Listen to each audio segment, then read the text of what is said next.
All right. Welcome back. Please be seated.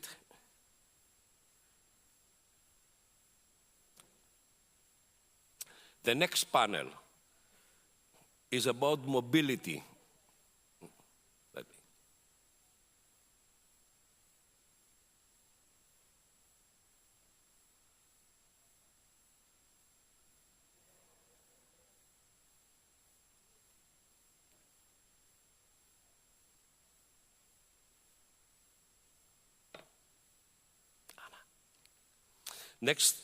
The next panel is about mobility in the defense sector.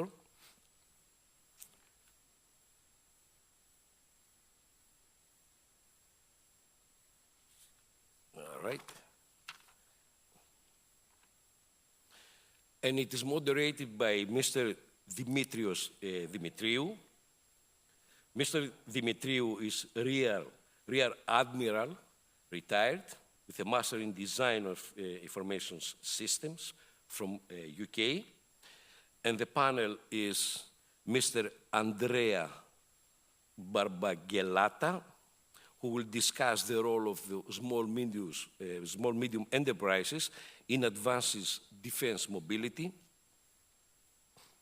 Mrs. Anna Figura, the European Defense Agency, Head of Unit of Human Resources, who will provide insights into personnel mobility within the EU defense framework. Dr. Eri Toka, who is the head of the Technology Transfer Office at Aristotle University in Thessaloniki, will share strategies for technology transfer, and also Professor Dr. Stamatios Kaligeros, who will highlight logistics and supply chain innovations in defense. So let's begin by welcoming Mr. Dimitriou and the panelists. Thank you very much. Thank you. Thank you. So as you already know, I am Dimitris Dimitriou. I am a retired Admiral of the Hellenic Navy, and it's a pleasure to be moderator of this panel, which will deal with the mobility in the defense sector. As George described, together with Mr. Barbagellata from ASD, Mrs. Anna Figura from EDA, Head of HR Personnel, and Mrs. Dr. Eri Toka from the University, Aristotle University of Thessaloniki, and Dr. Stamatis Kaligeros from the Naval, Professor in the Naval Academy. So let's start that during today's unstable geopolitical situation not in Europe actually, but also in Middle East, the defense sector is playing a crucial role. So in order to solve all the problems that they are occurring. For this aspect, in the previous session, we have discussed all the, sorry for that, the critical technologies required skills capacity building, cooperation between education and providers, and the importance of skill in the defense sector. This session aims actually to explore the importance and challenges of mobility within the defense ecosystem. We will try to include and discuss movement of personnel, technology and information aspects and resources needed, and how all these ensure operational efficiency, strategic flexibility, and rapid response capabilities.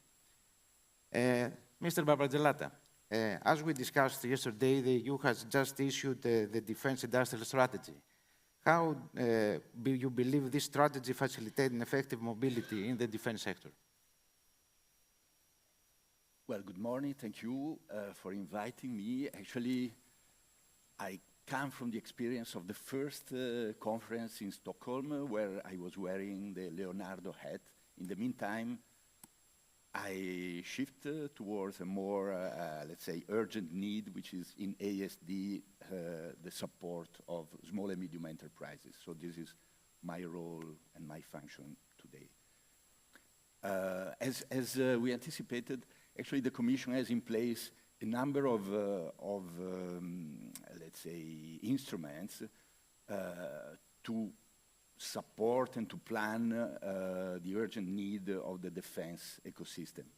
What you just mentioned is the European Defense Industry Strategy, but which has been issued months ago, but they are in place also the famous EDF, European Defense Fund, which is an instrument on which we will come back because it's very relevant, both for mobility of personnel, but not only, but mobility of know-how, technology, and so on. And it's in the making also the so-called EDIP, European Defense Investment Program, whose aim is also to promote basically two things to complement the EDF, which is research and development, which would be joint procurement and ramp up. Now, I try to be short, and I tell you my first presentation will be, I would say, basically in two parts. One, through this way, I will emphasize a little bit what has been said all these days, which, you know, there is a problem of skills, and that's clear, and especially for SMEs. But the second part, I try to convey a couple of messages of what we are doing, you know, both in ASD and what we suggest to do at European community level to be practically supporting the situation. So from these programs which I just mentioned, you know, EDF impacts on research and development, so there is a strong involvement of industry for developing new things, so big impact on SMEs. SMEs are directly related to skills, because sometimes they are the skills, they are the startups, which are 1 or 2 persons, and many of them are 1 or 2 people. There is as I just said, the EDIP, which will be a continuation of the joint procurement approach, which will require people from also the defense administration. So the request will not only be from industry, but in the defense administration. So consider that the defense community is not that large. You know, I was looking at the statistics from ASD in 2023, and basically we are 500,000 persons, a city like Genoa compared to Europe. If we add also the civil aeronautics and space, we are 1 million. So definitely the solution is not to steal people from each other, because if we take people from the administration, they will not be able to give us the contract. If big companies take people from the small companies, they will not have the work done when it gets to the supply chain in the small company. So it's clear that the problem has to be dealt with at the overall level. Defense, of course, has to do its bit, but it's a much bigger issue for Europe and the skills. Mobility.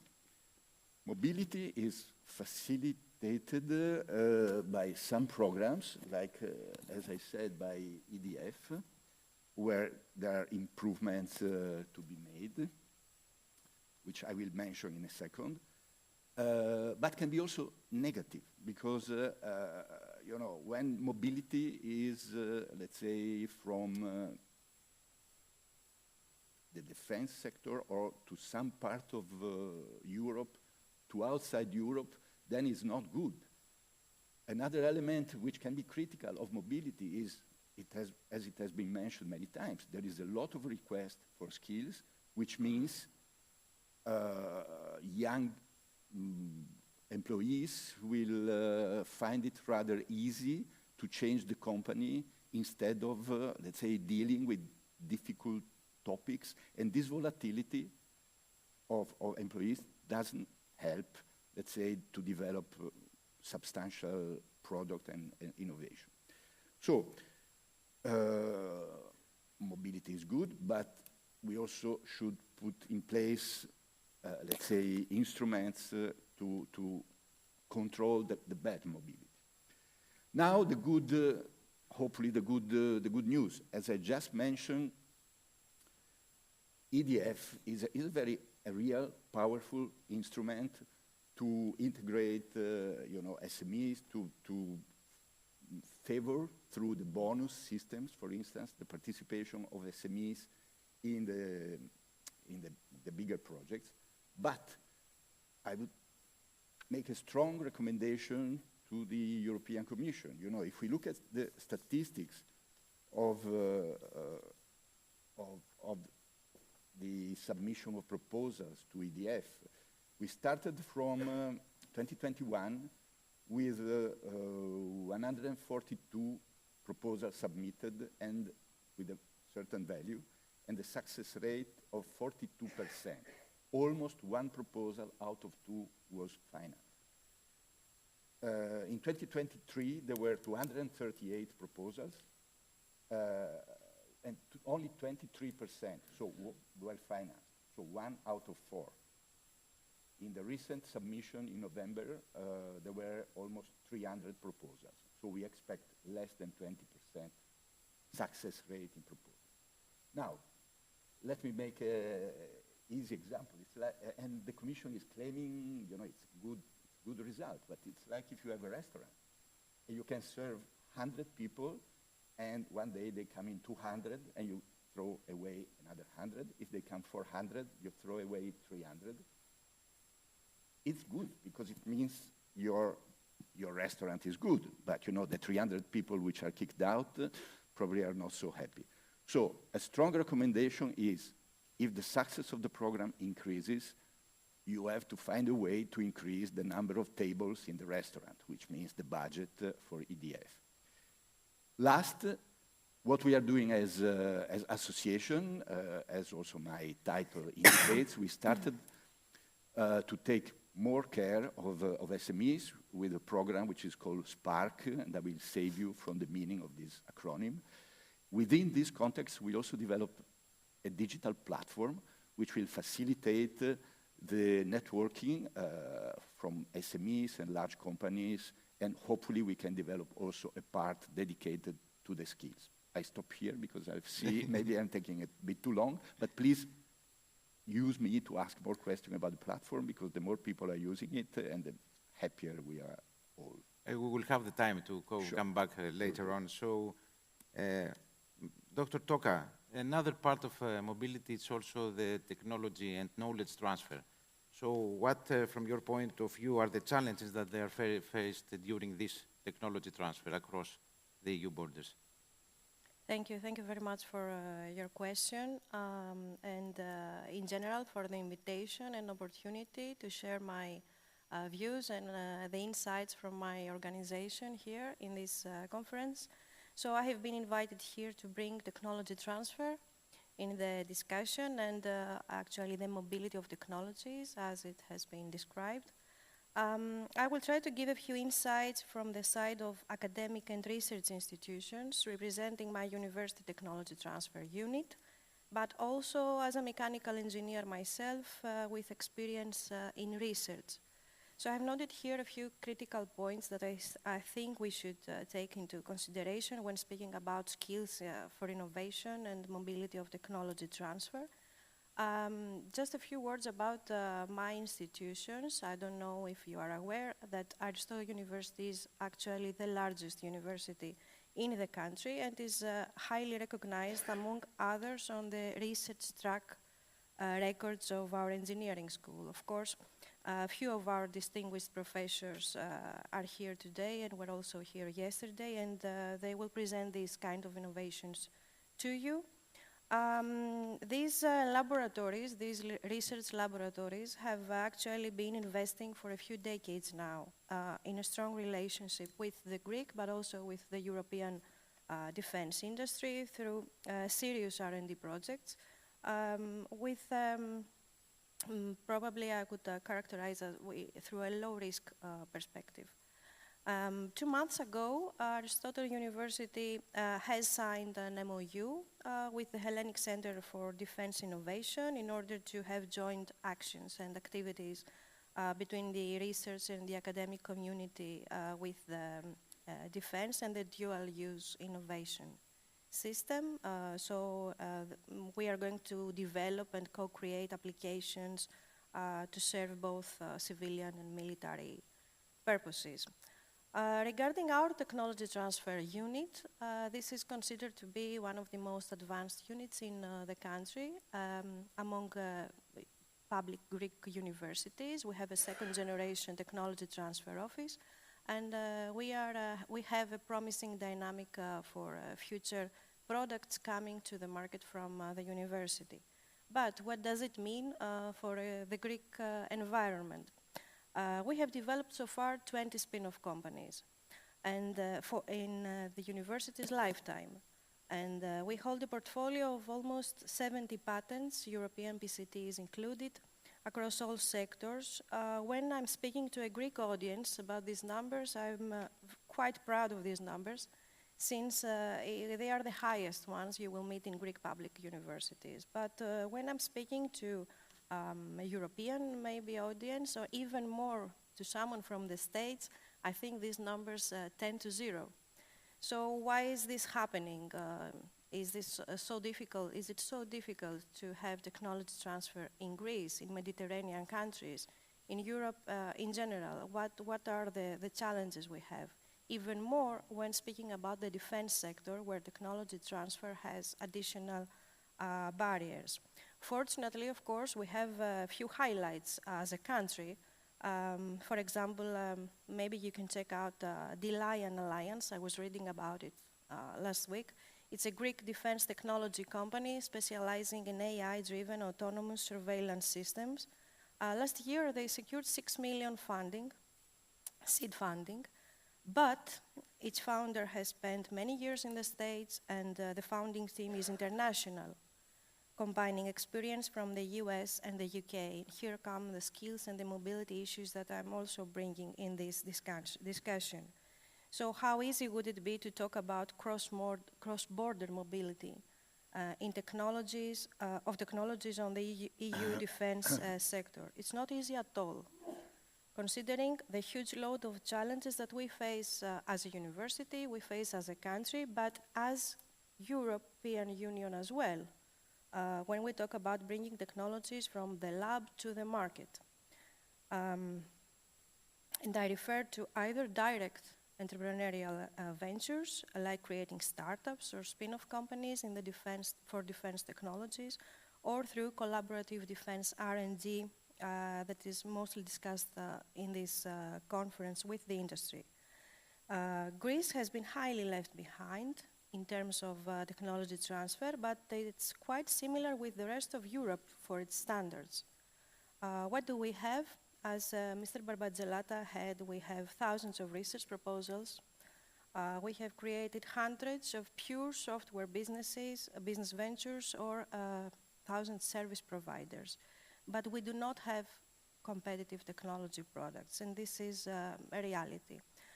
There is only a slight trend for businesses that turn towards deep tech, that combines hardware and software. A trend that is coming to Europe and is also coming in Greece with a lag of certain years compared to the States. And what else we don't have? We don't have the appropriate culture, and we don't have the appropriate people skills. We will rarely meet, and you will rarely meet in universities outside Greece, a bunch of 25-year-old young students coming out after their graduate studies and trying to solve a deep tech problem with ambition on the technology they create. This is something very rare here in Europe. So there is a strong need for a cultural shift towards ambition in technology and a more aggressive, risk-friendly entrepreneurial spirit. And some extra issues I would just point out, and I will close with that. The challenges in the technology mobility in Europe are too many themselves. So even more when speaking about mobility of defense technologies, more challenges come into place, especially with IPR issues. So we have disparities in regulatory framework from country to country. This is a very serious issue. A patent may be confidential to Greece, but may be allowed to be published in another country.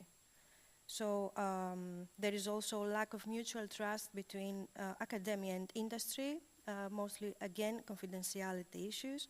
And I will close with 1-2 suggestions, recommendations to consider when speaking about technology transfer on this community. As dear Andrea said, the defense community is quite small, so I think more central actions are needed to be considered. We need to foster this technology transfer culture, not only on national level, but on European level. We need to enable the mobility of international talent. And of course, we need to know our IP. Do we know Greek IP on the defense sector? No, we don't. Is it somewhere recorded? It is not recorded. We do not know the actual products. We do not know the actual inventions. Many of these inventions are hidden in the research laboratories and are waiting to be funded. So one strong recommendation would be rather than having sector agnostic funds for the startup community, we should start having targeted.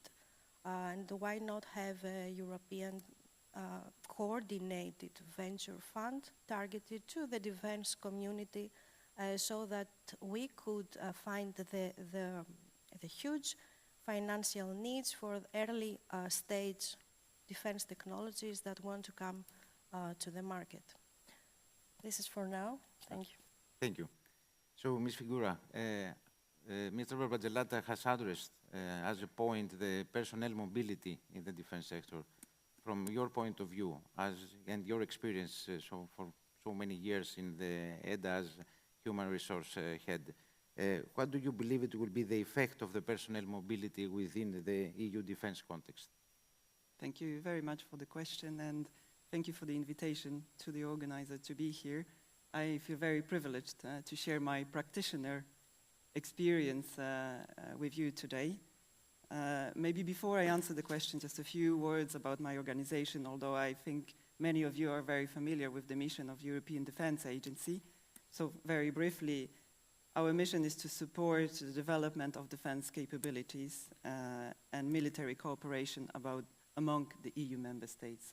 It is also to support the research and technology and strengthening the EU defence industry. So it's a quite large portfolio. Very briefly about the organization itself, we are still fairly small. We are 230 people, employing colleagues from almost all EU member states. Of course, there are some differences in the representations, as you can imagine. Mainly men-dominated still.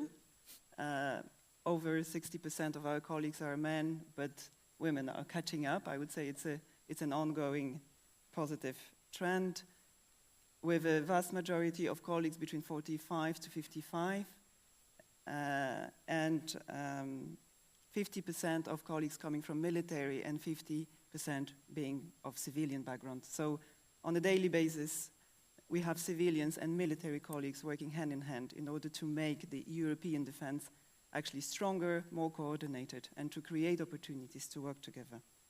What I will share with you is also my experience, of course, of heading the human resources at EDA and what we see. You should also know that at EDA we offer time-limited contracts, so mobility is actually ingrained into the DNA of the organization. One cannot stay eternally at EDA. We all have, as we sometimes joke internally, expiration date, and we have to go somewhere else. So the mobility is actually really part of our functioning. So we rely on the external expertise, which has to come, and then we need to accept, and we accept that this expertise will go elsewhere, either return to the home countries or go somewhere else at the EU level, industry, you name it. So what I would like to say is I believe mobility is essential. We talked yesterday a lot about upskilling, reskilling. Mobility is one of the means to do that.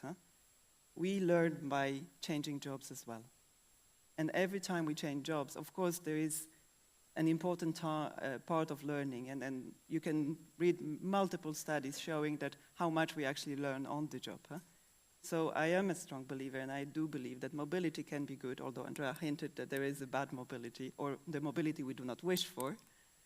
But mobility is good, because mobility does help to reskill or upskill. It helps learning and broaden the experience of professionals. But we should not forget that it's not only about the hardcore defense skills, which we heard about yesterday. in the current context, in the development of new tools such as EDF, for example, in the joint efforts to strengthen the European capabilities, the joint procurement, for example, becomes paramount. And in order to be able to do that, we need experts not only in the hardcore defense, but supporting experts, such as procurement experts, legal experts. And those people are not necessarily naturally attracted or driven to defense. So we need to find ways to attract them, because they are essential, actually, in making those initiatives successful. So it is really a comprehensive initiative which really should address different stakeholders. And we do experience that at EDA on a daily basis. I will talk about our successes, where we see that we are actually successful in bringing the expertise and sending this expertise elsewhere or back home, and also, of course, about the struggles we encounter when it comes to the mobility. So I'm happy to say that we do not struggle to attract high-level expertise. We offer a very attractive package, of course, so that's probably one of the reasons where we do not struggle to attract the expertise, and then we see that there are high-level experts coming and happy to contribute to the EDA's mission. Another success story, and I was very happy to hear it this morning in the panel just preceding our discussion, are internships. Internship is a success story at EDA. The colleagues suggested to extend internships from 2 to 6 months. We offer 1 year. And it's a fantastic promotion of EDA. Those young people come, often with very limited professional experience or with fantastic academic background. They stay for a year, they learn, they really acquire expertise. Sometimes we manage to keep them and offer them junior opportunities, but in vast majority they go elsewhere. They go to home administrations, they go to fellow institutions in Brussels, within EU or outside EU, to the industry, to the associations. And so I would also say I can only second this positive experience. This really works. And we also do not have problems in attracting those people to those positions. So I do agree, the momentum is there, the times are changing, young people are attracted to defense. They are interested, they want to work in defense and security matters. So we need to really multiply those initiatives, because I think on the long run it can help.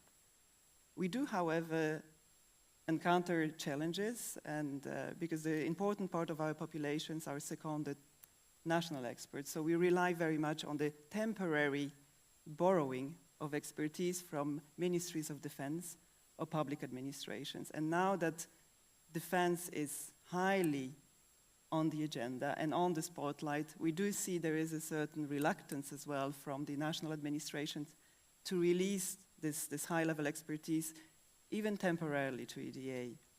And I think that we need to work more as well on encouraging this level of mobility, because the expertise those experts will acquire at EU level is very unique. And then after 2-3 years, they will go back to their home administrations and they will be able to share that expertise and help their administration to actually better work together at EU level, or bring different perspective or shared best practices, which may not be practiced yet in their home administration. So I think there needs to be more awareness that this kind of even short exchanges, they are of an extremely valuable input to the organizations. Just to close, the mobility is essential. I strongly believe that we need mobility because it helps staff to develop. It offers them opportunities. So we were talking about career paths. They don't have to be only internal. They can be external. So offering this kind of mobility is attractive to people, increases their skills, and in the end also increases the attractiveness of the sector in general. Thank you very much. Dr. Kaligeros, we have also information on mobility and secure communication in the session that we were discussing now. So how do you believe that these affect in total the mobility of the defense sector? Dear moderator, dear guests, thank you for being here. Thank you, SEKPY, for calling us. Allow me, first of all, to say that I'm coming from a military academic institution. And you must point it out, this is another part of the equation. It's not only research institutes and universities, it's only and military academic institutions, which is the link between all of them and must be part of them, because the military academic institutions educate people that they wear uniforms, and they must have at least the right education in order not to be an end users, but to cultivate their perspectives after all. And we must navigate them over the horizon. I don't know much about communication as that because I'm a fanatic mechanical engineering by education. But I'm coming from the downstream petroleum sector, and we have operability, interoperability, and mobility. That means that we use fuels for aviation, either for civil or for defense, which is merely the same, but you can find it in all over the world, because if you fly in an airplane, if from Greece or from the United States, the fuel that comes, it's from this, they have the same properties to fly safely and to give the maximum performance. And this coming through standardization. This is an important and essential part, not only for procurement, but for all the things, and mobility can play an important role through communication. We must communicate in the union between all the states. What I mean, in the military, especially let's speak about the Hellenic Naval Academy and the naval academies across the Europe, they don't have the same curriculum. So it is very difficult to have the same curriculum in order to have at least a base of the skills in order to promote them afterwards, after they graduate from the military academic institution to another, let's say, bachelor degree, master degree, PhD diploma in the university to expand the capability, because this conference is for skills. And you have these skills to understand not only the hardcore skills, but the soft skill also, because you must have the things done. The work must be done at the end of the day. This is the most important thing. And allow me to be a little provocative, because I listened yesterday a lot of AI, but which is the advance of science in the era of AI? This is a big question for us. I don't know which is the advance of science, because AI has questions about transparency, accountability, and reproducibility. And AI can help, or there is a fear that they can dominate the science. So we don't have an advance of science. So mobility in the science is very, very crucial. We try through Erasmus Plus project, because we have the Erasmus Charter for higher education, to set our cadets outside to communicate. Thank you, I use the word communicate now, to communicate with other cadets, to see their career path, to see how they educate, in order to have the feeling, in order at the end of the day to develop the common strategy of Europe that they want to build. I don't want to dominate the time of this panel. Thank you for saying that for now. Thank you very much. I will try to have one more quick question for all of you. So I will start with you. Do you believe that there are any geopolitical limitations that could affect the mobility in the defense sector? Well, of course there are, especially in the defense, not only because of the IPR issues, but also because of the security issues which all the defense matter imply. Let me, again, go back in an area which I happen to know pretty well, which is a good, strong, as I said, and successful example to favor mobility interchange between operators in defense, which is the EDF program. Consider that in the EDF, even if there is a consortium of European companies qualified and so on to exchange a report within the research and development project, you had to ask, let's say, end-user certificates like if you were exporting missiles to Saudi Arabia, the same. So, as association and all at national level, because this is a national, let's say, issue, a national security, we have been fighting and fighting, trying to overcome this problem. Things are improving, but still, you know, so just as an example of the difficulty we find in this sense. And there is a participant in the panel. Okay. And that's This it, is okay, not a I think mouse. that's my answer. I don't want to take more time. I will make the same question to you, Dr. Toka, in the aspect of technological barriers that could affect the defense mobility. If there are any, you believe there are any. You described that we don't have any legislation, that we must describe that one, but also are there any technological barriers that affect this one? Yes, of course, but I really think that each nation should first solve the internal, the in-house issues that have to do with legislation, that have to do with IPR issues, and then discuss about cross-border collaboration and if there are any other barriers. We have many examples of collaborative research projects where we discuss over and over the IPR rights on one common product between the industry and the academia. So I think probably it's a matter of regulation, but it's mostly a matter of culture. So we have to create a culture that we will manage to share our expertise, to share our rights. And if we don't share our technological expertise, none of the technologies will come to the market. Thank you very much. Before we were discussing backstage that if there is a need, and if there is a need, there is a will, and if there is a will, there will be a need. So do you think that the EU could address better this subject in order for the, let's say, personnel mobility to be tackled in a way that could assist the defense sector in the EU?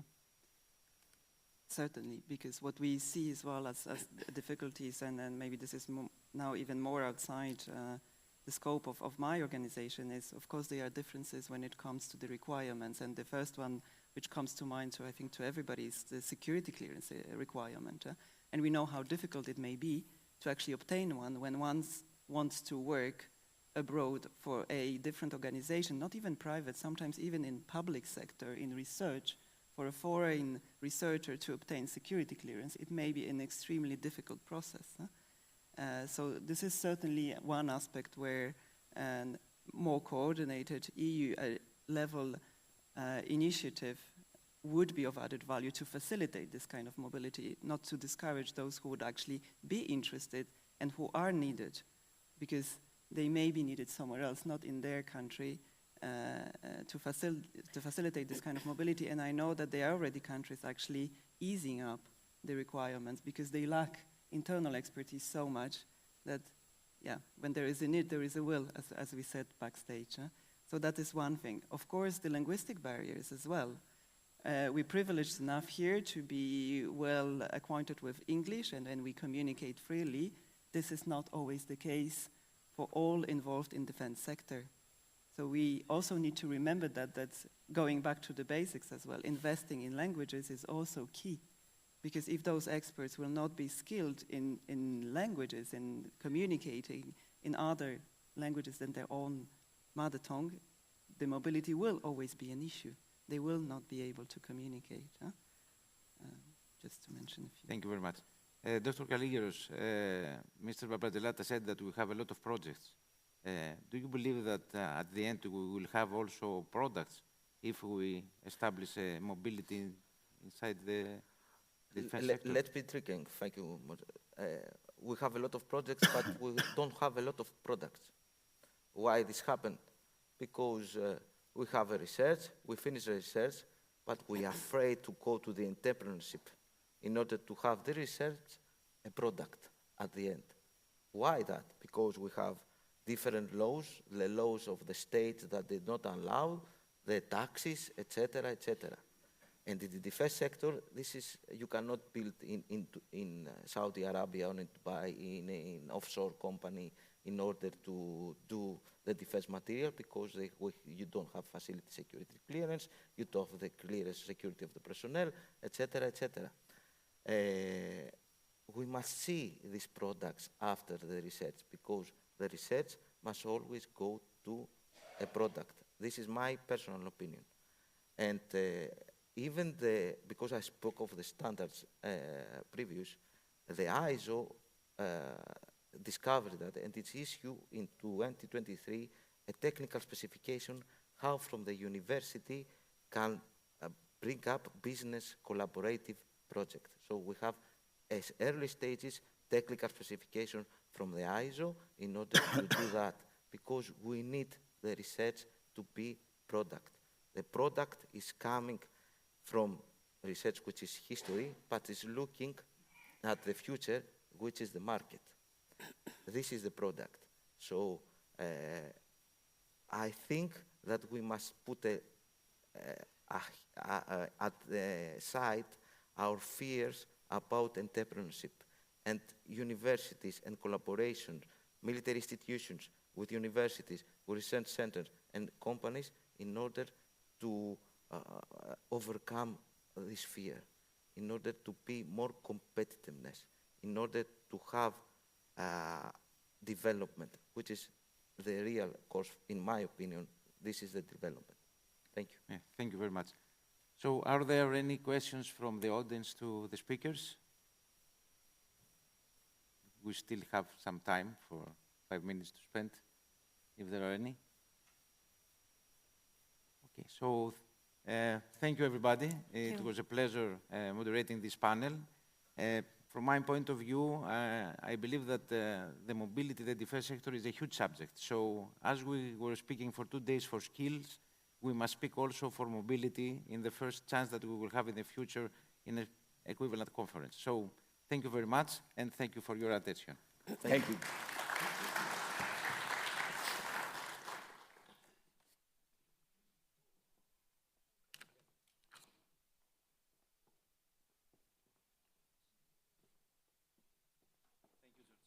Thank you, Mr. Dimitriou. Thank you very much, and all the panelists. The next panel is about innovation in defense technology. I think they are preparing right now, so let's wait for a few minutes. And I would like to have them in the stage to introduce the panelists.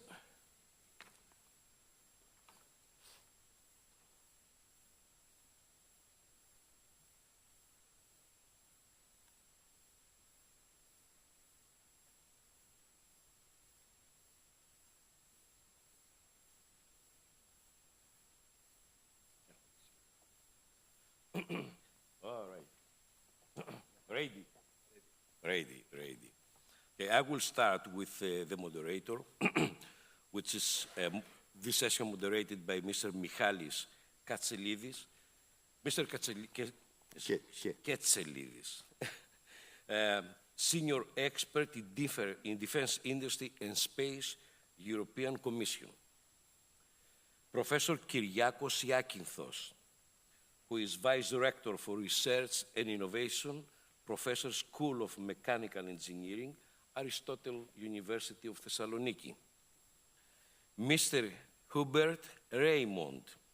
Mr. Raymond is Innovation and Generate Manager, Public Contracts Referent, French Land and Airland Defense and Security Industry.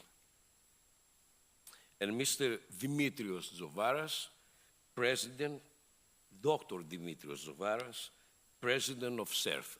CERF is the research center located in Thessaloniki, Thermi. So So please join. Let's wait. Oh, I can start while they're getting prepared. So Thank you very much. Gain time. So welcome to this panel, Skills for Defense Innovation. This panel will explore breakthrough technologies and funding mechanisms supporting defense innovation. While waiting for the panel to come, maybe I'll try to briefly brief you about the discussions in the context of wider developments. It's always good to see the big picture while we're talking about skills for defense. So there is a general consensus that innovation is a prerequisite for Europe's digital and strategic sovereignty. Geopolitical challenges, together with the fast pace of technology developments, mean that business as usual is not an option. Just 1 hour ago, President von der Leyen said in the European Parliament that one of the first deliverables of her Commission will be a competitiveness compass. And that will build on 3 pillars: innovation, decarbonization, and security. So you already see that security and innovation are already in the first priorities in the context of competitiveness. And defense industry is part of that big picture. It's not something on itself. In addition, I'm sure you heard that over the past few months, a number of reports from wise men show the light, all of them aiming to give input for the Commission's initiatives that will follow. The Draghi report, Draghi, ex-Italian Prime Minister and President of the Central Bank, highlighted that skill shortages create obstacles for innovation and technology adoption across EU, and in particular for defense, synergies and overlaps with needs of other sectors require cross-fertilization and collaboration. That's what Draghi said. The Letta report, Letta was the Italian Prime Minister, mentioned the need for the fifth freedom to strengthen the mobility of researchers and free movement of knowledge and technology. The Niinistö report, that's a Finnish president, asked to address the skill gaps and the risk of labor shortages during crisis, to develop targeted incentives to increase the appeal of careers in defense and security among younger generation, and to strengthen dual-use research and defense innovation. Finally, the Heitor report. Heitor is the previous Minister of Science and Technology in Portugal. He accepted that dual-use occurs naturally, given the nature of modern technology, and suggested to optimize the innovation dividend by exploiting dual-use both ways. So you see, in all of these reports, what we're discussing today has been mentioned, has been raised as a priority. So all of these proposals, where will they feed into? Well, the Commission and the High Representative will present by March next year a white paper on the future of European defense. The white paper will frame a new approach to defense and identify investment needs. Franz Greek.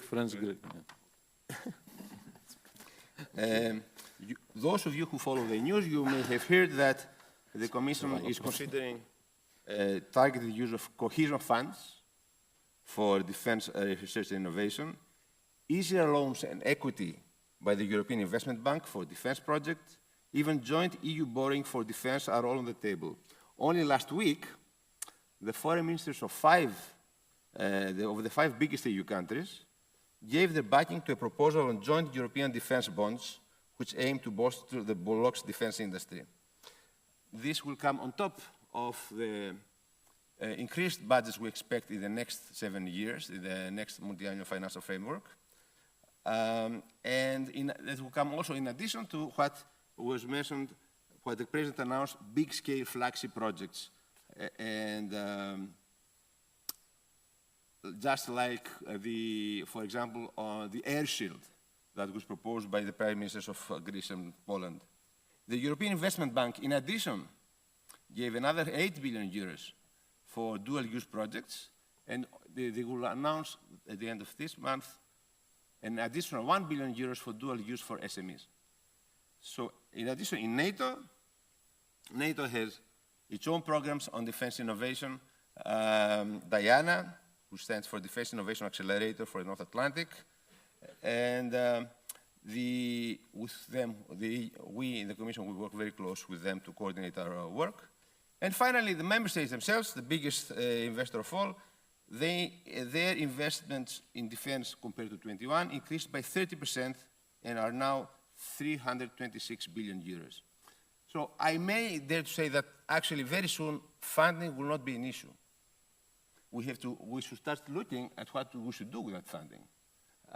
Because of accountability, it's not like everybody will get the funds. You have to propose innovative ideas that can support the European defense needs, but also maintain that Europe is in the edge. So today, it's timely to seek ideas on what concrete measures to take to make this happen. And for that, we have an excellent panel with us. Stefan Klaas is the director of TVT, the Regional Economic Development Agency of Toulon. He's the second from the right. And he's a delegate of the Defense Angels Network of the Toulon region. At right, Nikolaos Menkos is a colonel of the Greek Defense Forces. He was the R&D director of the Hellenic Ministry of Defense, and is currently the Defense Research Development and Innovation Director in the Hellenic Center for Defense Innovation. Mr. Javaras, in the middle, is chairman of the board of directors of the Center for Research and Technology in Greece. His research is on network and visual analytics for computer vision. He is the co-founder of 9 spin-offs and initiator of innovative activities in the area of electronically equipped infrastructure in Greece. Next to him, to his right, is Hubert Raymond. He has been in charge of innovation in the French Land Defense and Security Industry Association since July 2022. Before that, he had joined the Direction-General des Armements and worked in intelligence, cyber protection, and surveillance systems. Finally, Professor Kyriakos Iakinthos is the Vice Rector for Research and Innovation and the professor in the School of Mechanical Engineering in the Aristotle University of Thessaloniki. I will start with the same question for each one of our speakers. Each one will have 5 minutes. And I will ask him to tell us, to list for us the most important, in his opinion, disruptive technologies for defense. Also present us an example of how his work led to a change of practice by users. And lastly, share from his experience the most pressing missing skills of existing staff or postgraduates. So may I start with Professor Iakinthos first, and then we'll go like that. Thank you. Okay, thank you very much. Based on my experience in unmanned systems, mostly targeted to the air systems, unmanned air vehicles and things like that, I would say that the technologies that we should develop as Europe, as a European Union, should be focused to the unmanned systems and, of course, the anti-unmanned systems like UXVs, whatever are these systems. The hypersonic vehicles, during the last weeks, the last days, you saw the importance of having hypersonic vehicles, and how important is this if we're capable to reach Mach up to 11 or 12 and things like that. It's very powerful, this thing. And of course, hydrogen-related technologies. Hydrogen can produce clean energy, and well, in fact, we have some problems regarding the storage and the logistics of hydrogen, but in any case, Europe, in my opinion, should focus to these technologies. And of course, you know, all AI and algorithms and all the things, but one more technology. In fact, it's not a technology, but it is, let's say, a skill, how to make products. Because, as you said before, we put a lot of money in order to develop prototypes, to develop, let's say, nice experiments or nice ideas, and to see how we can reach up to TRL 7 or sometimes 8. It's very difficult, this. But we don't have the know-how to go one step further and to make a product, to have a product that in a short, of course, time period, okay, it's very, because we started in various projects to say about a new configuration, a new air vehicle, a new rocket, whatever, I don't know, but then we say that, okay, this project lasted about 4 years, and we need 4 more years, and also we need money. and this is a problem, okay, for my opinion, always, okay? So, that's all from me. So thank you very much. It's always the same question to the rest of the panel, so this is for you. Yeah, so thank you very much. First of all, thanks again for SEKPY to invite GCAT to this conference, and also European Commission. Maybe to redefine again what is GCAT, we have 400 members. They are companies. 80% of them are SMEs. And plus, we have also a startup accelerator named Generate that I'm directing. And so we have about 70 startups. And they all come from the civilian. They don't know anything about defense. And our role is to be sure they can infuse in this ecosystem and deliver the technology and understand what is a capacity, what is the needs, the operational one, not from the civilians. And so it's a lot of things to do. So it's also representing their interests as a commission, as an example, or with the French Parliament. And so we have a lot of things, but it's also to structurate the area, the ecosystem of land and land industries. So we have a group of work and inside GCAT, and especially about some technologies which are, with education, very important, very destructive for tomorrow. As an example, we have a cluster data intelligence, which is the aim of this cluster is to make the industries who are specialized in data collect and also, valorizing the data to work together. And also we have a group of work about IA, and we are deeply convinced that IA is going to change a lot of things, but you can do nothing with IA if you are not good at collect and valorizing data. So it's a big aim for us, and especially when you are on the battlefield with the C2. I'm also a reserve officer, and I'm serving in a headquarters, so I know that for managing information, it's very, very complicated. I was a couple astonished too when I went to Washington last year to assist as an observer as the US-Ukraine Business Council, because they were talking a lot about robotization of the battlefield, and I was pretty thrilled when I saw also the first teleoperate munition, Ukrainian one, hitting robotic mule from the Russian. I think it's in science fiction you can see that, but now it was real. So there is a lot of things to do in robotization, and of course about automatization of the process, and this is why we also have a working group inside GCAT about that kind of technology. So all the technology is the result of program innovation at the beginning, but now the civilian world is going faster and faster on innovation. So it's why we have open innovation, and it's why we have Generate as an example, and it's why we have to see the technology, and this is a change of paradigm, not even like dual technology, so dual use, civil, military, but much more further as a sovereign technology. So we created the concept of SovTech. I'm still working on it. It's saying that we don't have to think about technology by area of application, but by finality, saying that technology is porosity and reversibility, and so as the skills, finally. And when you have somebody who is very specialized in industrialization, and he wants to help the startups to build their factory, I'm very delighted to welcome him and to help him to do so. More than that, if you are talking about skills and technology, we have to search about the fact that skills and tech are deeply linked. You have no skills if you have no tech, and you have no tech if you have no skills. So we can have the same process about the skills.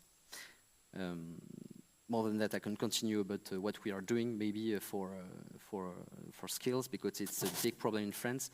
The defense industry in France is about 2,025 jobs, direct or indirect, 400 industries. But we have a lack of people who are qualified. Also on metallurgists, as an example, we have people, as an example, who are not here for also data, AI, cybersecurity. So we need three things: communication, formation, and action. Communication, we have a campaign of ad into the train station just after Eurosatory to say to people, hey, defense industry is keeping your future safe.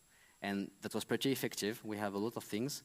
We have also a job tent in Eurosatory where the student can come and discover innovation and technology and the disruptive technology and all the problematic about that.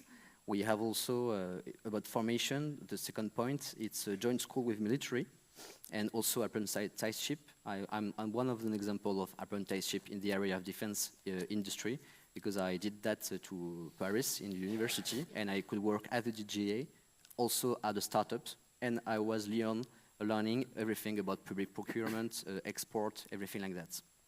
And finally, we also managed to create an industrial reserve, like a national guard, but industrial. It's the first contract was signed last year, but it's meaning that when you have skills very important in the enterprise, in the industry, sorry, and they are, I don't know, they are in mobility and they are lifting the defense area, you can keep them and recall them if you need them. And especially when we are in war economy, so that could be a skills, and that could be a way to preserve skills. And finally, for action, we have a very good presentation about defense unit yesterday. And so we also launched in 2018 Gaia, which is an association with Defense Innovation Agency, with universities, with industrials, and we are working at low TRL on very porous, with technology which is very dual use technology. So I think thank you. Thank you very much. Thank you also for being on time. Professor Javares, the same question for you. Maybe you could, again, just to remind the question, list the most important, in your opinion, disruptive technologies for defense, present an example of how your work led to a change of practice, and share the most pressing missing skills from existing staff or graduates. Thank you very much for the invitation. Also, SEKPY for inviting me to join this very interesting conference. I'm representing an organization with 5 institutes on IT and communication, on chemical processes and energy resources, on applied biosciences, on various sectors, on transport, and on agri-technology and bioeconomy. However, disruptive innovation I mainly see on the area of IT, and I'm also biased, as we heard before, the previous speakers, they were biased on mechanical engineering. I'm biased on electrical and computer engineering. sorry. No problem. Heroes. And we all agree that we are now living in the era of AI revolution, and technologies like computer vision and large language models are becoming everyday practice and transforming many sectors. Among them, one is definitely defense. And they can enable real-time decision-making and now precision threat analysis. And we can see it every time now in the battlefield, in the news. Apart from this, I would agree with Professor Iakintos that robotics and autonomous systems are also transformative in the defense sector, and they enhance intelligence gathering and surveillance and logistics. And unmanned vehicles and drones with AI have seen to change completely the landscape in the defense sector. Apart from this, extended reality, especially on training, on redefining military operations with the use of extended reality, offers immersive simulations and real-time battlefield awareness. And apart from this, I believe another technology, quantum technology, is going to revolutionize the way information is secured, because communication is very, very, very important. Now, talking more about examples, I will say about some examples that originate from CERT, and I'm sure that Colonel Megos will also talk about previous development in our group that was about an anti-drone system with multi-sensor fusion capabilities, and with very, very interesting results that faced the issue that Professor Iaginthos mentioned, that it didn't reach the exploitation level and didn't reach the phase of TRL 7, which means piloting in real conditions, because of many reasons that I'm sure that Colonel Megos will also discuss later. Apart from this, and this is something I would like to mention, that the dual use of technologies give us the opportunity now to rethink about our work on security, to extend it and apply it also in defense operations. And this is an example that we have again at CERT, an augmented reality helmet for special forces that enhances situational awareness and decision-making with real-time data overlays and communication tools. So this is something that was developed for security, but we see dual use for sure in the defense sector also. Apart from this, and final example from us is a fleet management, logistics and fleet management system that we developed for the Hellenic Army that is enabling real-time monitoring of vehicles and improves the efficiency and their asset management. In all these cases, we are in TRL 6, TRL 7, but never reached TRL 8 and TRL 9, and that's for sure one of the issues that we should consider. Now about... Why is this? Why is this? Because you both mentioned the same thing. So why? I would leave it to Colonel Megos to explain. I'll also answer the answer. You will. Okay. Yes, based on my experience with the company. The reason is that for defense pilots, you need special permissions and special space and conditions, controlled conditions, and conditions where you are not interfering with existing equipment. And these are very, very difficult and very timely, at least in Greece, from our experience. And in Europe also. In Europe also. Okay. Now about missing skills. Yes. Of course, missing skills are in all these directions that I mentioned, but I would like to mention, apart from AI and cloud computing and communications, a special missing skill that no one talks very much about is about systems engineering, which is that complex systems. How do you put various complex systems to work together? How do you solve interoperability issues? And these are, from my point of view, most important missing skills that are not really in the curriculum of most of the universities, as far as I know, in Greece and also in Europe. Thank you very much. Thank you very much. So I will now go to Stefan Kles. Again, the question, tell us about the technologies, tell us about how you managed to bring disruptive solutions, and tell us about the skills that you feel are missing. Thank you very much. First, I thank you, SEKPY, and also DEFIS, because next event will be in Toulon, and it's thanks to the discussion we had last year about maintenance, and I will come back on maintenance because this is a skill that is very, very in a hurry at European level.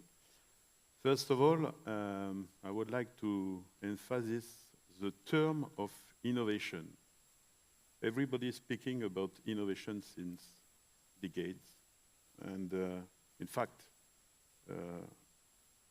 for me, the most important thing is the integration of innovation, because innovation already exists in civilian use everywhere. It's 10 years that I see lots of things, drones, new sensors, new systems that are developed, but what you said about TRL between 6, 7, 8, 9, the passing through the client is difficult to be done. And why? This is a problem of integration. Integration of the innovation is a new term that we must focus on because already exist. There are lots of solutions that has been developed in all our countries, and in fact, we lose time. We have to wake up because we reinvest in each country on solutions that has been already developed in another country. Why? Because we don't know that all the other countries are working on the same subject, and there is not enough communication between what we try to create as a base industrielle des technologies de défense. It means a database of all the European SMEs that are working on defense, and in which we can pick technological block to assemble it and create new products. We don't have this knowledge of what already exists, and we redevelop, and reinvent the wheel all the time. So that's something that for me is very important, to have the priority on skills, on integration. Second problem, you speak about interoperability. We cannot work all together if we don't have interoperability, but standard of interoperability today are link 11, 50, 55, 11, 55, 16, 55, 22, which are NATO standard. So without NATO, interoperability is not existing. So we have to focus on that, and it's the time now, because we have to go faster, and faster in the integration of the innovation. What does it mean? Or we have to buy American in the next weeks, next months, or we buy solutions that are European. But we need to be able to integrate all of this and make them interoperable at European level, and also with our allied forces, and that's the main issue. That's why, in fact, in Toulon, we create this system factory cluster. System factory, you understand the name, it's very simple. We create system by assembling blocks and trying to find solution everywhere in the world. It's really difficulties because, as you said, engineers are not well trained to this particular function. And when you see the development of a system, the integration part of the system is always, at the beginning, it's 6 months or 1 year, and at the end, it's 3 years. Why? Because you discover problems, you have not seen something, and so this is typically something that we need today. Second point, and I will not speak about, in fact, the disruptive technology, because everything has already been said. Another problem that we have, and in which we miss competencies, is maintenance. Because maintenance is a word that nobody wants to hear. When you go out of an engineering school and you say you will be a maintainer, I prefer to say that I work on cybersecurity and IA than saying that I go on the submarine or on a ship to take the keys and dismantle something in order to make some test. And that makes this very important métier. Job? Very important job? Job, yeah, sorry. This job, very important and not very attractive. So this is something on which we must focus on, because in the next months, we don't need IA or a laser gun or solutions that will be delivered in a project time that is compatible with the production. We need to product ammunition, product guns, and integrate on each equipment that is produced the solution that is able to be integrated on it. I give you an example. Let's take a gun. I want to add a sensor, infrared lens on it. If you have a Croatian gun and you buy something from France, it will not fit. So there is not a norm or something to be able to interpret. So this is the main thing on which we think it's important, and that's why we decided with DEFIS to organize the next conference in Toulon. Toulon in the south of France, you know, it's the first naval base of Europe. We have to deal with atomical competence because aircraft carrier and submarines are with nuclear powered. We have to deal with radars, sonars, communication, electronic warfare, all the competence that we need. But first, not on new development, just maintain and keep it working to go to war, to go to the combat, because I want to deliver something to my friend that is working, and not asking, I cannot because the helicopter cannot go land because I have not the pieces, and it takes 6 months in order to find the pieces. Obsolescence, be able to understand how we are, and analogic electronic. This is something that lots of people forget. Now engineers go to school, they take blocks, they have a computer, they make the assembly of the solution, and automatically it goes inside the FPGA. But there is no more electronics, analogic and electronics. But when you go to an helicopter and you mount a judge, it's an analogic one.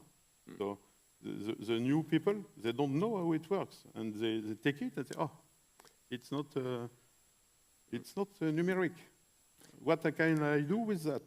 I put electrodes and how it works. This gives me actually a very good pass to the last speaker in the panel, Colonel Mengos.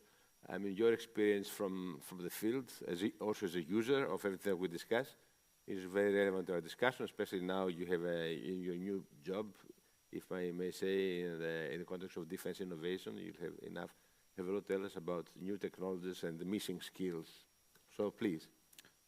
Good morning, everybody. I would like firstly to thank SEKPY and DEFIS for organizing this in Greece. And I'm really honored, and I was thrilled, I would say, to be in the same panel with so esteemed colleagues, professors, and also practitioners from the industry.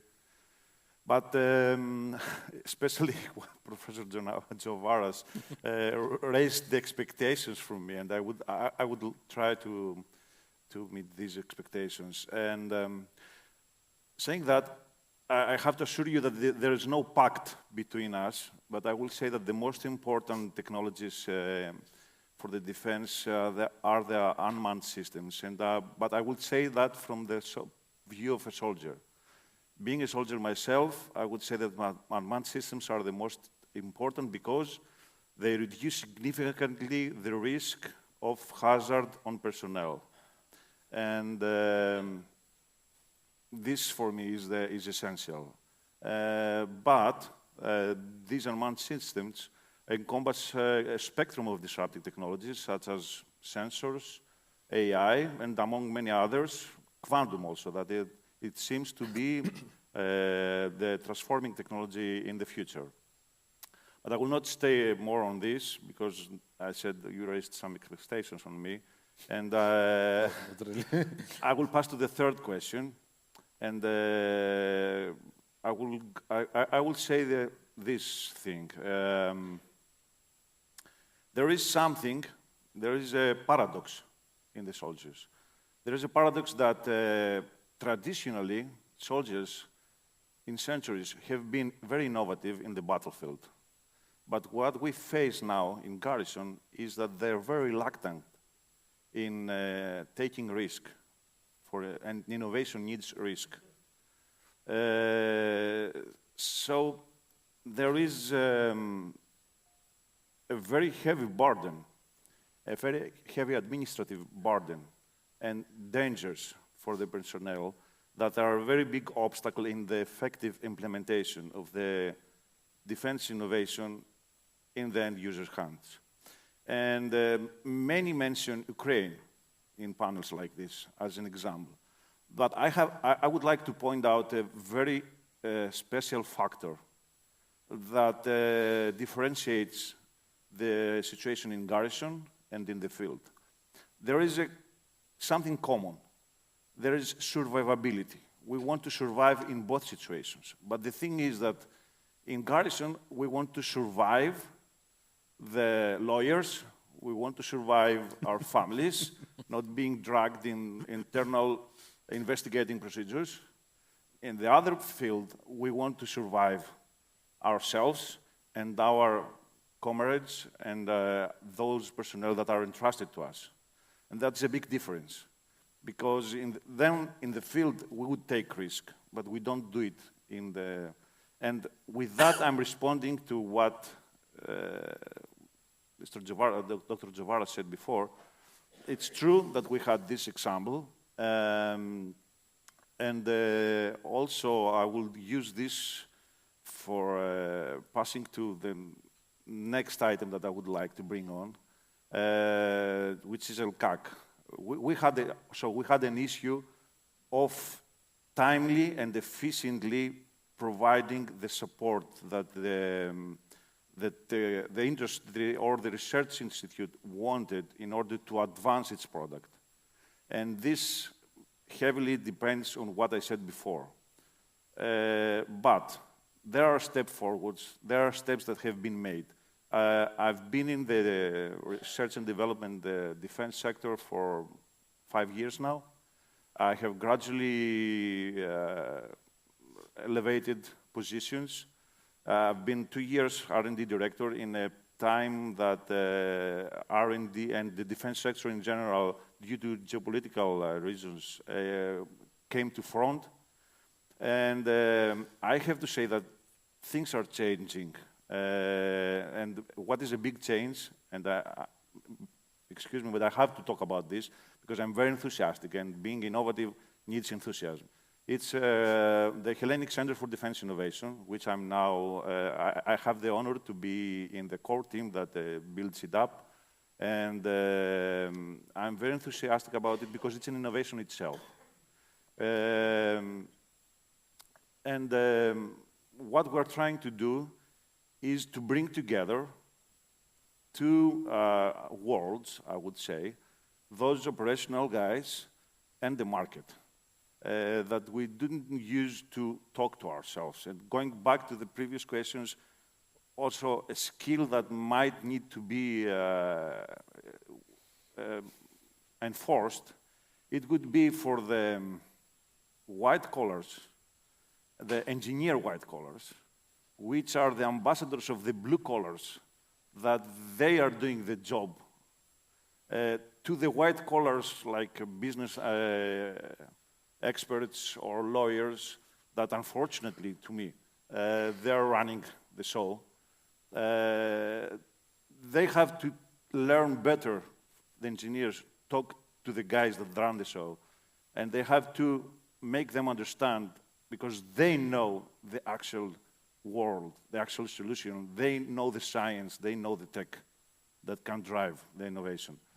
So we do this in LCAC, and LCAC is Ελληνικό Κέντρο Αμυντικής Καινοτομίας. The abbreviation in Greek is LCAC. We have an abbreviation in English, HCDI, but for some reason, it gets to be used as LCAC. And we are innovative in combining strong financing and market expertise with military expertise.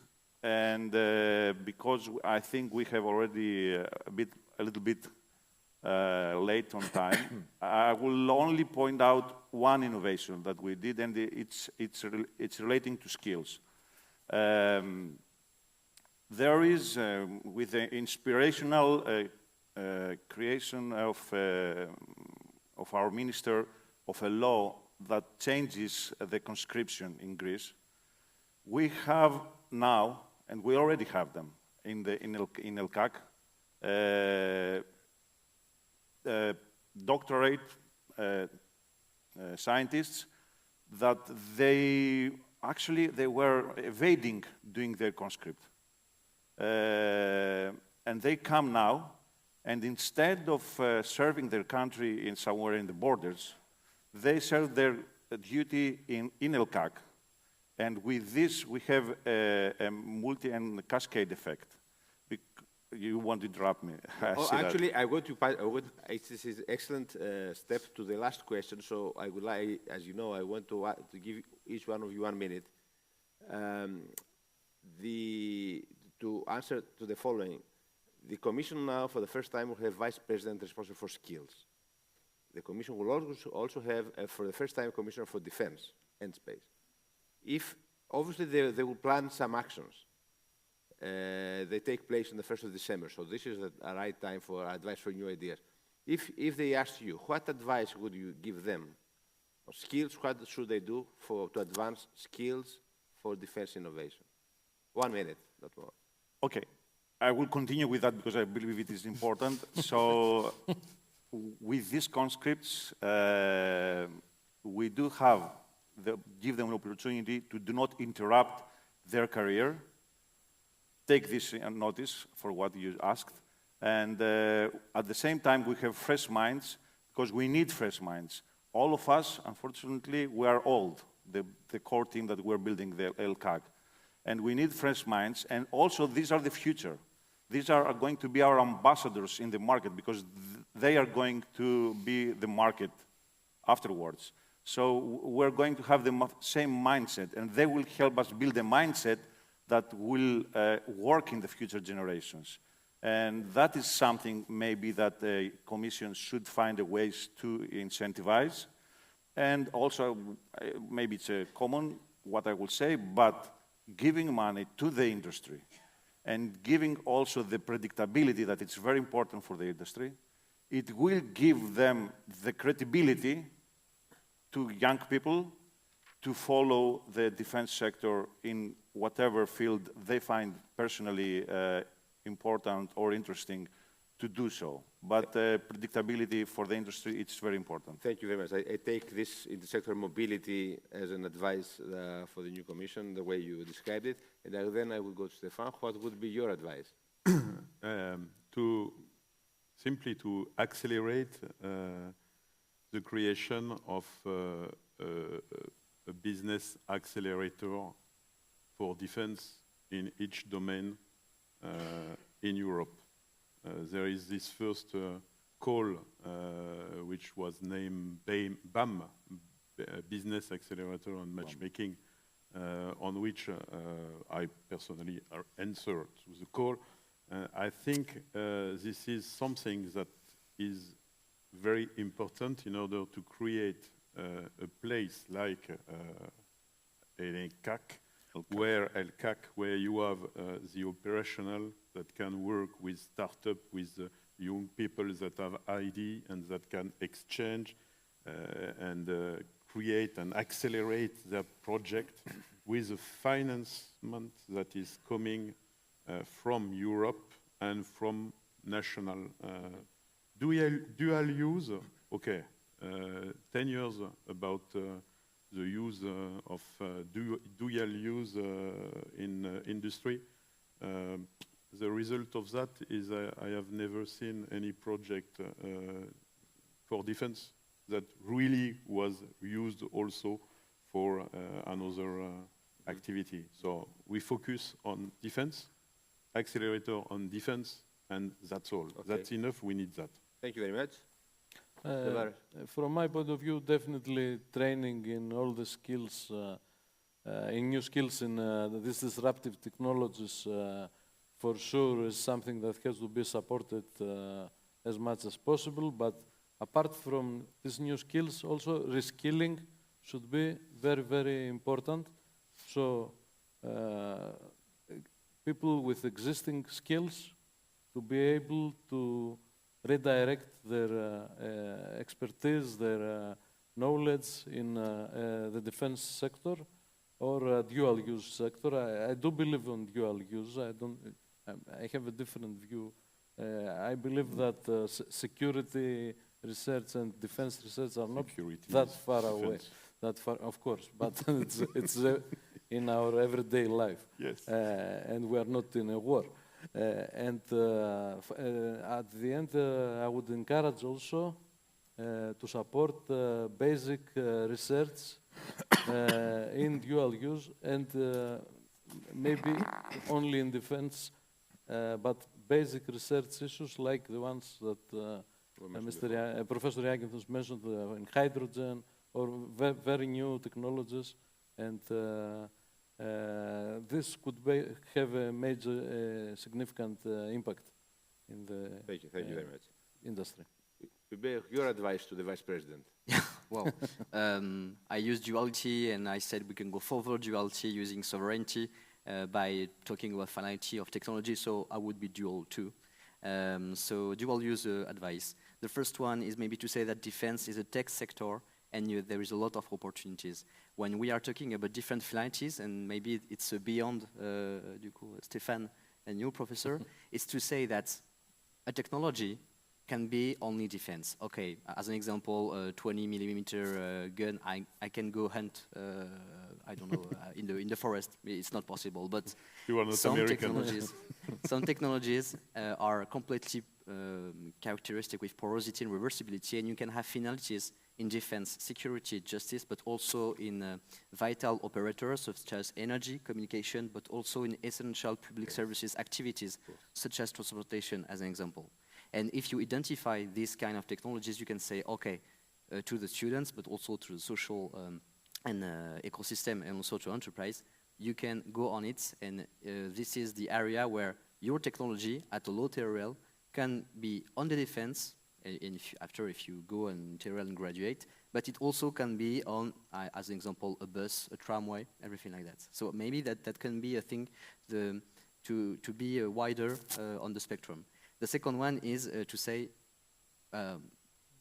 European Commission is also a political organ, so you can have a political speech. So maybe to say buy European, because if you buy European, you're buying to European industry. If you buy to European industry, that's meaning that we can hire more and we can form more. And finally, we can also have, and maybe this is the answer to your question, the industrial reserve, which meaning that people who are going to retire, they can still make some days. As an example, when you are military and you go to retire, you can continue in the reserve until, in France, it's 70. I got plenty of time until this time, but you can do the same thing in the industry, to keep the skills and to give it to the young generation. Thank you very much. And Professor Iaginthos, back to you. Your advice based on some examples. You're unlucky because I'll spend now my 5 minutes. And based on what I've heard so far, I will start saying some nice stories regarding my activities and my group's activities in the things that we develop. And talking about innovation, I remember back in 2018, I think, there was this very famous call from the EDIDP when they asked for innovative products, and innovation was a must in the proposal that we should write. And I remember that we started saying with my engineers and the coordinator how we could provide innovative solutions for air platforms, let's say. Then we say, okay, let's go to back to 60s of the United States to see what they did in air vehicles. And they conceptualized the blended wing body configurations. It is, let's say, layout for airplanes, which is unconventional and disruptive, because it's not based on the tube and wing layout, but in another layout, very futuristic, very beautiful, very nice, and so on. And then we said, okay, this is a proposal, this is our ideas, this is the innovation that we provide to the European Union, and then came the companies. the reviewers said, whoa, it's an excellent proposal because it's full of innovation regarding this layout and so on. And the reviewers' comments were excellent, perfect. And then the company said, we do not need innovation. We want something to work, something that is easy to work and, let's say, with a low risk to operate this. Because, yes, innovation has a risk. And I realized, me and my engineers, that Europe does not like the risk. Europe doesn't take the risk. And Europe does not see what is happening on the other side of the Atlantic Sea, where the risk is number one. Back in the 70s, Gene Grant, in the famous mission of Apollo 13, said failure is not an option. Now, the same guys in the United States say failure is an option, and we must fail in order to provide and to develop innovative products. And I'm very skeptical about this because in our European DNA, we are very conservative. And we always say, okay, there is a failure, so it doesn't work. Or there is another failure, okay, it doesn't work. If we want to produce innovative products like the Americans do, we must take the risk, and I insist on this. And we must see something else. As my friend Dimitri said from the CERT, we must put money on crazy ideas of even TRL 0.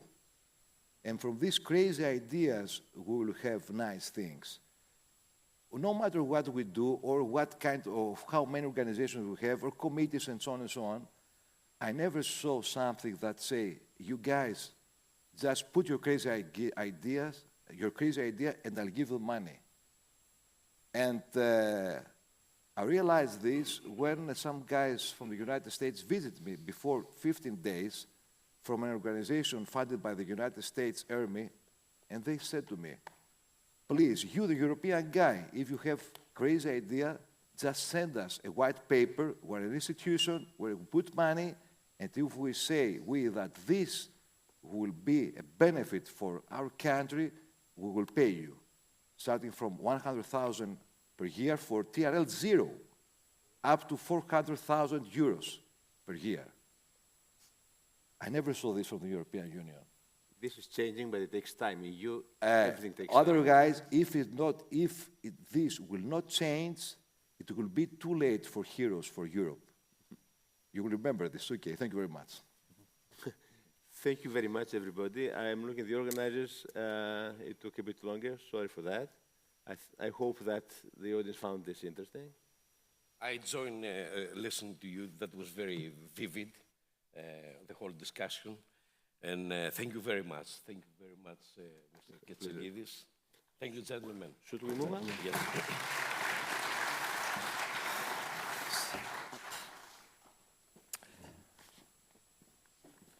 Now, we will continue. We'll be a little bit delayed for the lunch, but it's okay. We'll continue this thematic area on skills towards innovation.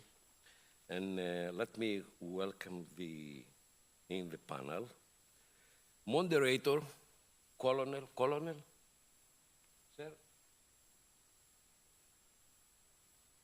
Here we are. Moderator Colonel Nicholas Chrysopoulos is head of European Defence Funding Department, Directorate of Defence Investments and Technological Research. Welcome. And let me introduce also the rest of your panelists, and then you can take your seat. Yeah. Mr. Vasilios Tsiamis, Ernst & Young, partner, head of EU policies and access to EU funding. Mr. Tsiamis? He's not ready, I think. He's not ready yet. Okay. Mr. Eleftherios Andreadis, who is the policy officer, industry engagement, and EU, European Union policies, European Defence Agency. Mr. Andreadis? Mr. Andreadis? Mr. Andriadis, 1. 2, sold. Lefteri. Probably they're fixing the microphones. I am personally more skillful in microphones. Mr. Antonios Pepas. They're not ready. They are being cabled they're right not? now, yeah. Okay. What have you done? I mean, 20 minutes. You were inside for 20 minutes. Great.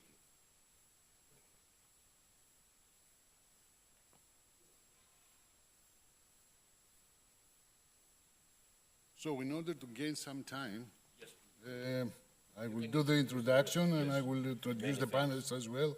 Thank you very much, George. Good afternoon, everyone, and welcome to this important session at the second European Union Conference on Skills and Defense Ecosystem.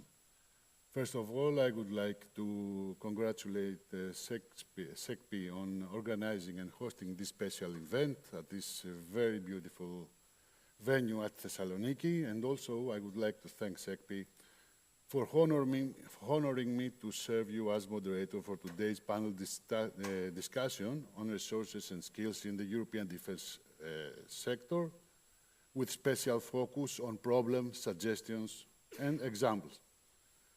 I'm Colonel Nikolaos Chrysopoulos. I serve as a staff officer at the Hellenic Ministry of National Defense at the Directorate for Diverse Investments and Technological Research. As George said, I'm the head of the EDF department.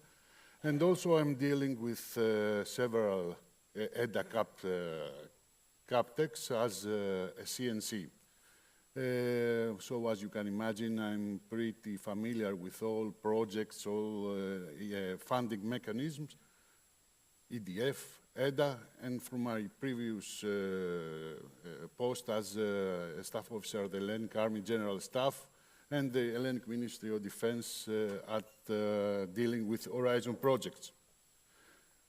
The defense sector is at the core of Europe's strategic autonomy and resilience, yet it faces significant challenges when it comes to resource allocation, skill development, and aligning talent with the fast-evolving demands of the industry. So today, at this panel, we will aim to explore these issues in depth and highlight actionable solutions through concrete examples and strategic insights. We are fortunate to have with us an esteemed group of panelists, each one bringing unique expertise and perspectives. Mr. Vasilios Chamis, an Ernst & Young partner, head of EU policies and access to EU funding. Vasilis is a graduate of the Hellenic Military Academy and the National Technical University of Athens. He holds masters on management, satellite communication, and international affairs. As a military officer, he served in several national, European Union and NATO posts. In 2009, he joined EDA for 10 years in posts relevant to policy, industry, technology, financing, and skills. Since 2019, he is an Ernst & Young partner leading EY's portfolio of services on access to EU funding. I'm pretty sure that he will provide invaluable insights on how strategic funding and initiatives can address key challenges in the sector. The second panelist is Mr. Eleftherios Andreadis, a policy officer for industry engagement and EU policies at the European Defence Agency, where he leads efforts to conduct structured dialogue and engagements with the defence industry, including SMEs and non-traditional suppliers. He graduated from the Hellenic Air Force Academy, so it's 3 of us from military schools, military academies, with a diploma in aeronautical engineering, and also he possesses a Master in Science and a Master in Philosophy in Engineering from Cranfield University. We will take advantage today from his extensive experience in international defense initiatives and defense industry, as he promotes innovation and supports the development of the European defense technological and industrial base. And also we will take advantage from his crucial role in shaping policies that bridge the gap between industry needs and European Union defense goals. Mr. Antonios Pepas, CEO of ETME. Antonios is an entrepreneur in the renewables and defense sector, specifically in PVs, biodiesel, and offshore industry. He has steered ETME's transition from a traditional civil engineering company to a disruptive innovation one. With a degree in civil hydroengineering from the National Technical University of Athens, along with his further specialization in hydrology and environmental management at Imperial College of London, he has developed a dual-use platform, an innovative concept in marine space designed for both civilian and defense purposes. It's more than clear that his leadership in innovation and engineering contributes directly to strengthening defense capability and addressing skill shortages. Last but not least, Dr. Panagiotis Philimis, Vice President of the Cyprus Association of Research and Innovation Enterprises, founder and CEO of CIRIC, the Business Innovation Center of Cyprus that is certified by the European BIC network. He's an engineering graduate of University of Manchester Science and Technology, and he holds a PhD in manufacturing technologies. He has 25 years of experience in the design and development of disruptive high-tech products, and he has managed several R&D and industry innovative projects. Currently, CIRIC portfolio deals with UAVs, UGVs, and through CIRIC, Panagiotis has invested in more than 15 startups the last 7 years. Our discussion today will focus on 3 key areas. First one, research allocation and management in defense. How can we better utilize available resources to meet strategic priorities? The second one, it's the impact of successful skill development programs. What lessons can we draw from existing programs to address gaps? And enhancing skills through EU initiatives, such as the European Defence Fund and the Erasmus programs. What opportunities do these frameworks provide for upskilling and reskilling? Having said all that, I think it's high time we started. And as I'm basketball lover, I will use basketball terms. I'll pass the ball to Vasilis. He will start the panel. And I will try to gain knowledge from your experience in EU policies and fundings. Can you share with us the primary challenges you observe in allocating resources efficiently within the European defense sector? Thank you. Thank you. Thank you for the kind introduction, also for the invitation to SEKPY and DEFIS. Actually, the current main challenge is to keep the interest of the audience before the lunch, so let's try to do our best. Yes, I think that we will respect the time accordingly without losing the point of our discussion. So I follow the European defense since 2004, so already 20 years. A lot of things have been done. We should be proud of it. At the same time, of course, there are a lot of things that we should do better.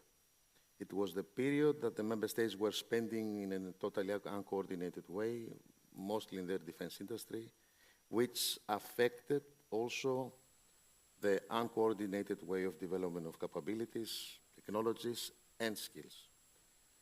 At the same time, a few years later, the same ministers of defense were the ones to impose severe cuts to the defense budget because of the financial crisis. I experienced councils where the defense ministers were competing each other who cuts more. European Commission, it was the period that used to demonize the defense sector, like a sector which is full of lack of transparency. I remember, because I was in EDA after 2009, and we were inviting the Commission to join the meetings, though they have a seat on the steering board, and they were resisting to come. But at the same time, it was the period that defense industry was used to send clear messages that to the governments, please reverse this process. We are losing capabilities. We are losing skills. We are interested for markets outside EU, which lack interest on innovative products. So we have to reduce also our spending on innovation. but nobody would listen to them.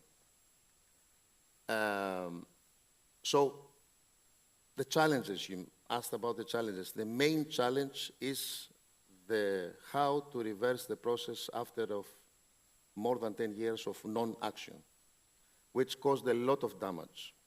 We'll lack military capabilities, operational capabilities, industrial capabilities, technological capabilities, and skills. And if you would ask me what is the most difficult to revive, is the last one. Because the rest, okay, if we invest a lot of money, if we have a coordination on that, we may manage to recover, which is not certain. I will give you the example. When France decided to have an interdependency with Belgium as regards the small calibers and medium and large calibers, so France ceased producing small arms and small calibers. After some years, the French government invited a couple of experts, including myself, to see what would be the cost to revive this sector. And the cost, of course, was huge, but the most important is that we found out that it is difficult to identify the number of people they need, the French industry, to recover this capability. That's why they decided not to do anything. This lack of action created a lot of gaps, as I mentioned, in all types of capabilities and skills. So what we need to do, we need a coordinated plan. So hopefully, and it is much welcome that this plan is under preparation through the Commission, which is now very active, and I think they are doing a great job. We have at last also a Defense Commissioner who promised to prepare a white paper. I hope this would be the trigger to develop a coordinated plan, which will include all different aspects, including schemes, financing, and whatever can support the development of skills. Because an additional damage, and I'm saying this because I hire people in the field of security and defense, the young people also, for many years, they thought that defense is a place that it is not ethical to work. Also because of the ESG consideration, their environmental concerns. Also, defense industry promotes war. That's why I don't want to work in this sector. So we have to reverse also cultures and mindsets. So we really need to have a plan. This plan should be developed closely, of course, with defense industry and to be coordinated and, of course, close with the universities, because the universities, technical or more academic, blue-collar, white-collar, to make sure that we have the skills that we need in defense in the future. Well, thank you very much. So, as I can recall from your statement, we have challenges, they produce gaps, and a coordinated plan, along with the existing funding mechanism, will help us bridge this gap and go on. Yes. Thank you very much, Vasilis. And I can give example maybe later on what type of financing support we can provide with the existing or future schemes. Oh, that will be much appreciated. Well, for now your position is well noted. We're moving forward to a distinguished guest from the European Defence Agency, Lefteris. I would like you, if it's possible, to share the EDA point of view. From the EDA point of view, what are the most pressing gaps in defense-related skills, and how can collaborative industry engagements address these gaps effectively? Thank you very much for the question, and I would like to thank, of course, SEKPY and DEFIS for the invitation. First, I would like to pick up from where my colleague Anna left it before about the role of the European Defence Agency. Many of you are very well aware of the existence of EDA, and this year we are celebrating our 20th anniversary. But from the discussions that I have with, and here in this conference, I realized that not a lot of people understand what exactly is the role of EDA. And here I can provide you the EDA point of view on this particular topic, considering that as an organization we have, and I will use a basketball term as you used before, a pivotal role because we are the only defense-related EU institution, and the uniqueness of our agency is that we are the forum where government, industry, academia, and all the defense stakeholders are participating. So, with this role, under this role, we have a structured dialogue with member states, with industry, with industry associations like the ASD and National Defense Industry Association. And from that, we can, with this dialogue, we can listen to these stakeholders, and we can provide also our insights and expertise on topics like skills. To this end, we had the survey, and in the landscape that Vasilis described a few years ago, we did a survey to identify security of supply issues, and one of these security of supply issues was skills and training. So this is an issue that has been identified as critical for security of supply, even in a period that Europe didn't focus so much on defense. From this survey, we identified as critical gaps, and I will go to the critical gaps that I mentioned yesterday, if you can remember in the keynote speech. Engineers, it was mentioned, but these skills and gaps have been mentioned by many of the previous speakers. Engineering in design, autonomy engineers, mission engineers, design engineers, of course, data engineers, and engineers in the field of cybersecurity. Also, the soft skills and the enabling skills, I would say, like communication skills, language skills, critical thinking are also important for this particular domain. But there are not only gaps in the skills in the industry domain, but also in the governmental domain. For example, we are talking now about joint procurement, which is something that EU is seeking very intensively. So when we start these joint procurement activities, we noticed that the member states are lacking of common defense acquisition skills. So this is another gap that we identified at the governmental level.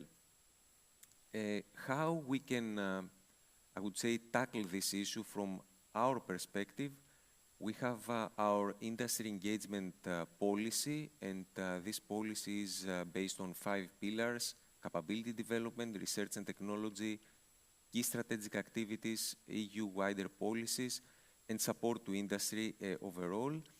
We are an EU institution, so we are focusing on EU entities that have activities on EU soil, strengthening the EDTIB without dependencies on third states, and I had a discussion with one of the colleagues here about this thing. And with this reciprocal dialogue with all these stakeholders in these pillars, I would refer to the example of the key strategic activities that are reports in particular topics derived from the capability development priorities. So we are analyzing a particular topic related to the agreed capability development priorities, and we discuss with and we consult industry and member states, so our stakeholders that I referred before, to understand better the gaps and dependencies in manufacturing capacity, technology, and skills and competencies. So skills and competencies, we tackle them through the key strategic activity reports, and there we use the valuable input from industry in particular topics and member states. Well, Lefteri, thank you very much. The ENDR perspective is highly appreciated in such a panel. So we're moving forward to Antonis. SMEs play an important role in the defense ecosystem, so having a representative from SMEs is much appreciated. So, how do you manage resource constraints while meeting the evolving needs? And when I'm talking about constraints, I'm also including specialized personnel in this meta-COVID era. I bet you have some lessons learned to share with us in this issue. Thank you very much. Lester, can you pass me the ball, please? Yeah. So, thank you for being here and the invitation from DG DEFIS and from SEKPY.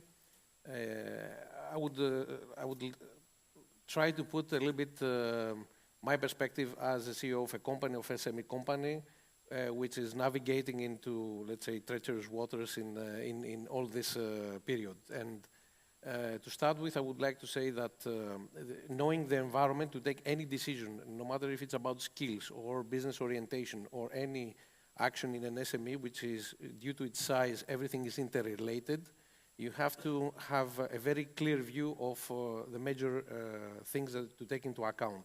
First of all, the higher environment. So we are here in a panel discussing about skill set, but there are three major issues that are above us, but they govern our rulings here. The first one is the loss of competitiveness of the European Union. The second is the problem that we have with the business models and the global, let's say, position of Europe. And the third one is the matter that we don't have enough people anyway. Not only skilled people, but people anyway. It's due to the fact that we don't have a lot of births and all this. So these are major, mega issues that no matter what we do here with the best way possible, unless we resolve these things, all this discussion is a nice discussion for panelists. Now, because this is in a higher level as it's at the level of the European Union as a whole, what we can do in our let's say, bubble, in our perspective. So, first of all, we have to think about how is the wind blowing in its time. So, as a CEO of a company in SME, it's a different decision taken between the era of 2010 to 2018, during the crisis, the financial crisis, and in Greece. It could be a different decision, the same company in Germany, for instance. It's a different decision in 2018-19, where everything looked at, okay, we have passed the crisis, so this governs the decision-making about how much you will pay, where will be your targeting, and so on. It's a different decision 2020 to 2022, where you have the COVID crisis and everybody was rushing to offer themselves to work because they were afraid that we get again into a huge crisis. And it's a different world after the resource cost due to the invasion of Ukraine by Russia and the things that are happening in the Horn of Africa and all this. So what I want to say is that we have to be very flexible. We have to understand what is the environment. Now, being on a company that is both civilian and defense-oriented, I can tell you that the same issues that we are discussing here, exactly the same are in the civilian sector also. So it's a horizontal problem. It is not a specific problem to the defense. In a similar panel 1 month ago, the discussion about the civilian infrastructure business, which is booming and has a lot of money also. So we are in the same area, a lot of money in that sector, a lot of money in this sector. The problem is the same. There are not enough people, no matter the skills. Even for workers, we don't have. I remember the French colleague saying about welders or simple things like maintaining. So it's not only about AI scientists and all this, which is something very new, but we have basic problems in providing, let's say, skills and jobs. The other thing is to know your organization where it wants to go. So except knowing the environment and where the wind is blowing towards defense, civilian, or what type of business, the other thing is that you have to know where do you want to fit in. And there is the business model. So being an SME, it's a very difficult question to understand. Should I be in the supply chain of big OEMs? Should I follow with my own products and my own banner? should I just live the day and see whatever brings next? Because anyway, everything changes. So why should I take a strategic decision towards one direction? So it is not an envious job to be the CEO at this time, but you have to take into account very many different things, and things are evolving. So my only, let's say, consultation towards everybody who is in this position is be very well aware of what is happening, because there are many changes that influence everything into your work, and you don't know, maybe, out of a first view. And the second is be flexible. As an SME, we think that we are flexible. We are not as flexible as we believe we are, because it is always about people. And SMEs, they are either very strong entrepreneurs that they believe in something and they have a very strong personal view. So it's very difficult to make them collaborate or come together or change their views. And the other is, or they are a second generation that they have already some culture behind in their company. They have to, in a new environment where everything changes, they have to change also the culture. And culture, as was said yesterday, is the most difficult thing to change. So to wrap it up, I think be aware of what is happening, have focus everything, everywhere, be able to steer in a changing manner and adapt, and be flexible. There's no other magic stick. Yes, I totally agree with you, and it's quite thrilling if we realize what you just said, that in 12 years, the field changed 4 times. It's thrilling. Maybe we don't realize it as we live in this environment, but it changed 4 times. Quite thrilling. Just to add something to this. So imagine on an organization, even so small as an SME, all these changes, they get in your DNA. So when you take a decision, you say, yeah, I remember 6 years ago, when I took this decision, then the environment changed rapidly, and it was a bad decision or a good decision. So all this builds up in your DNA and your knowledge. Thank you very much, Adonis. So, Panagiotis, your turn to share your thoughts in research and innovation.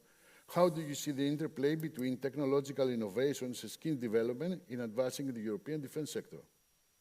Thank you very much. I would like also to thank SEKPY for the invitation. And the ball. And the ball. So, yeah, in order to innovate technologically, you really need skilled people. Now, if we see where Europe is great, we see that in the technology, in the deep tech, more than 40% of the investment is actually in deep tech. And if we see what the defense really is, the products are deep tech. So there are good examples from there where we can see how we can advance much faster in research and innovation.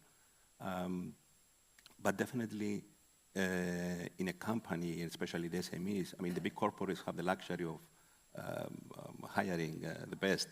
However, in order to build the ecosystem and the small SMEs and startups in Europe, in a sector in the defense sector, which is not really very advanced, I will say, in most of the countries, we need to have people within these companies that have skills. Having no skills, then you cannot innovate.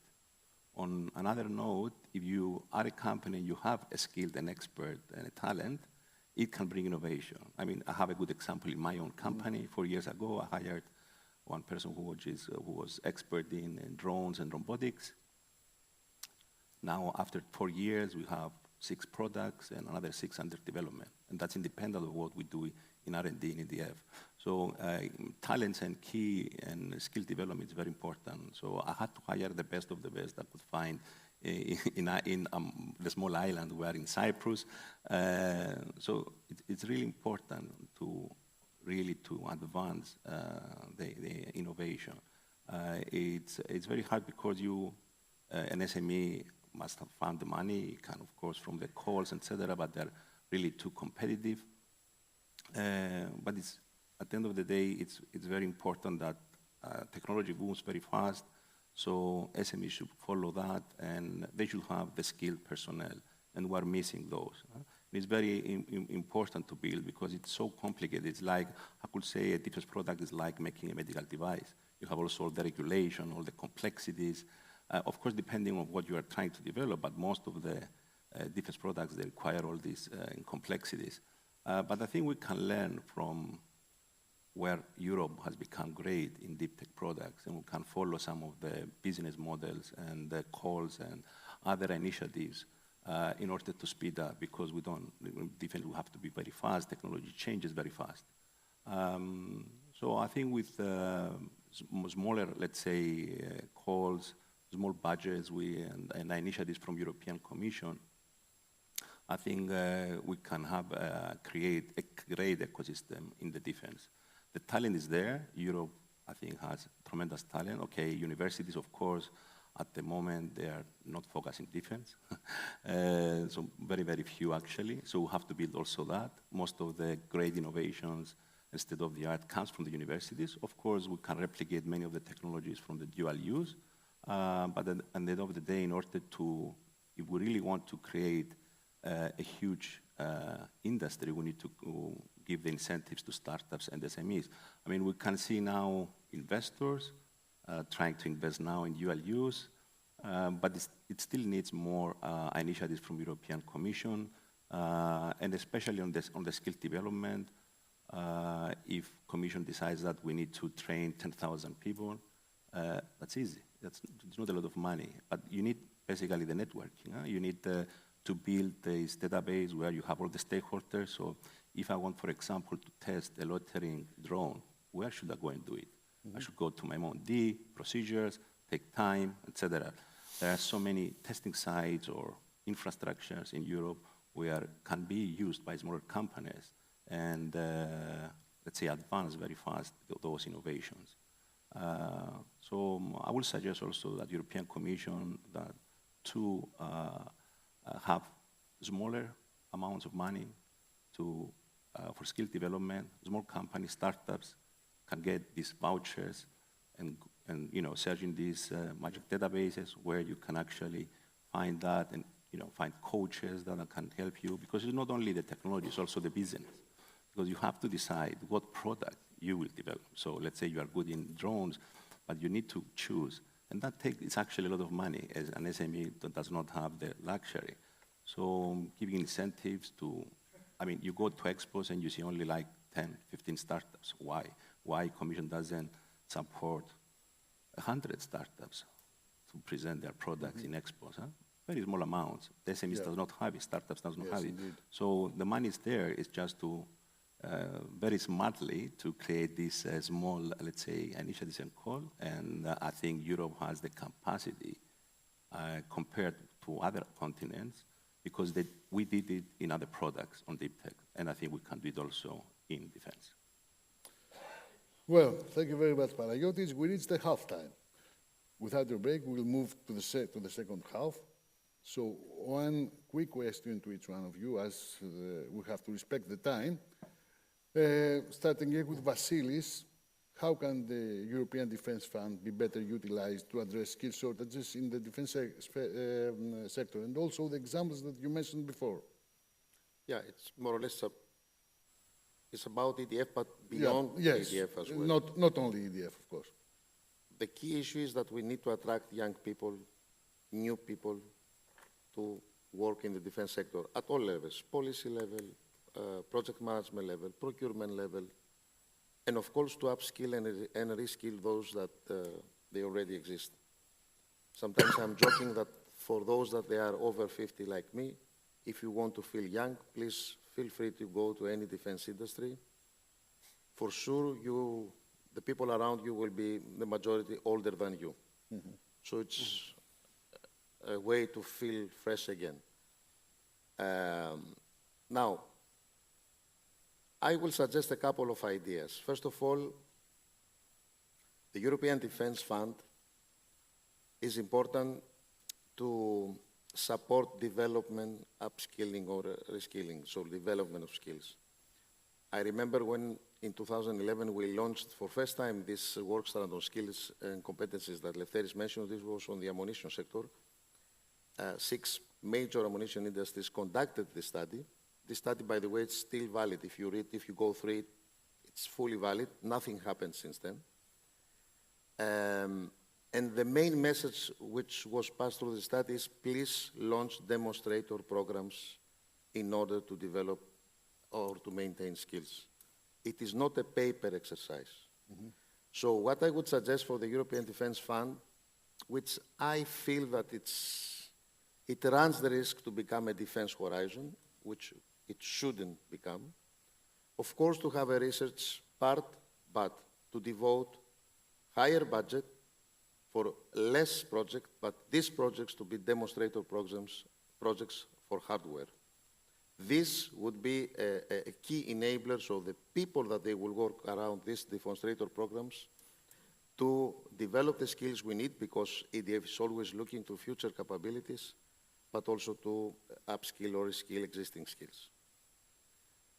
At the same time, European Defence Fund, the way that we have special call for SMEs or disruptive technologies, it could have a part of calls for skills. Is this something breakthrough, what I'm proposing? No. See the Digital Europe program about the digital transformation of the European Union. About 88 billion, 1 billion is devoted for calls only for skills, digital skills. Why we shouldn't follow the same practice for the European Defence Fund? How this could happen, it is something to be discussed with industry and also with the member states. It could be training programs. It could be vouchers for young people to join defense industry for 2-3 months, and those that they are interested, they could find a future job in these industries.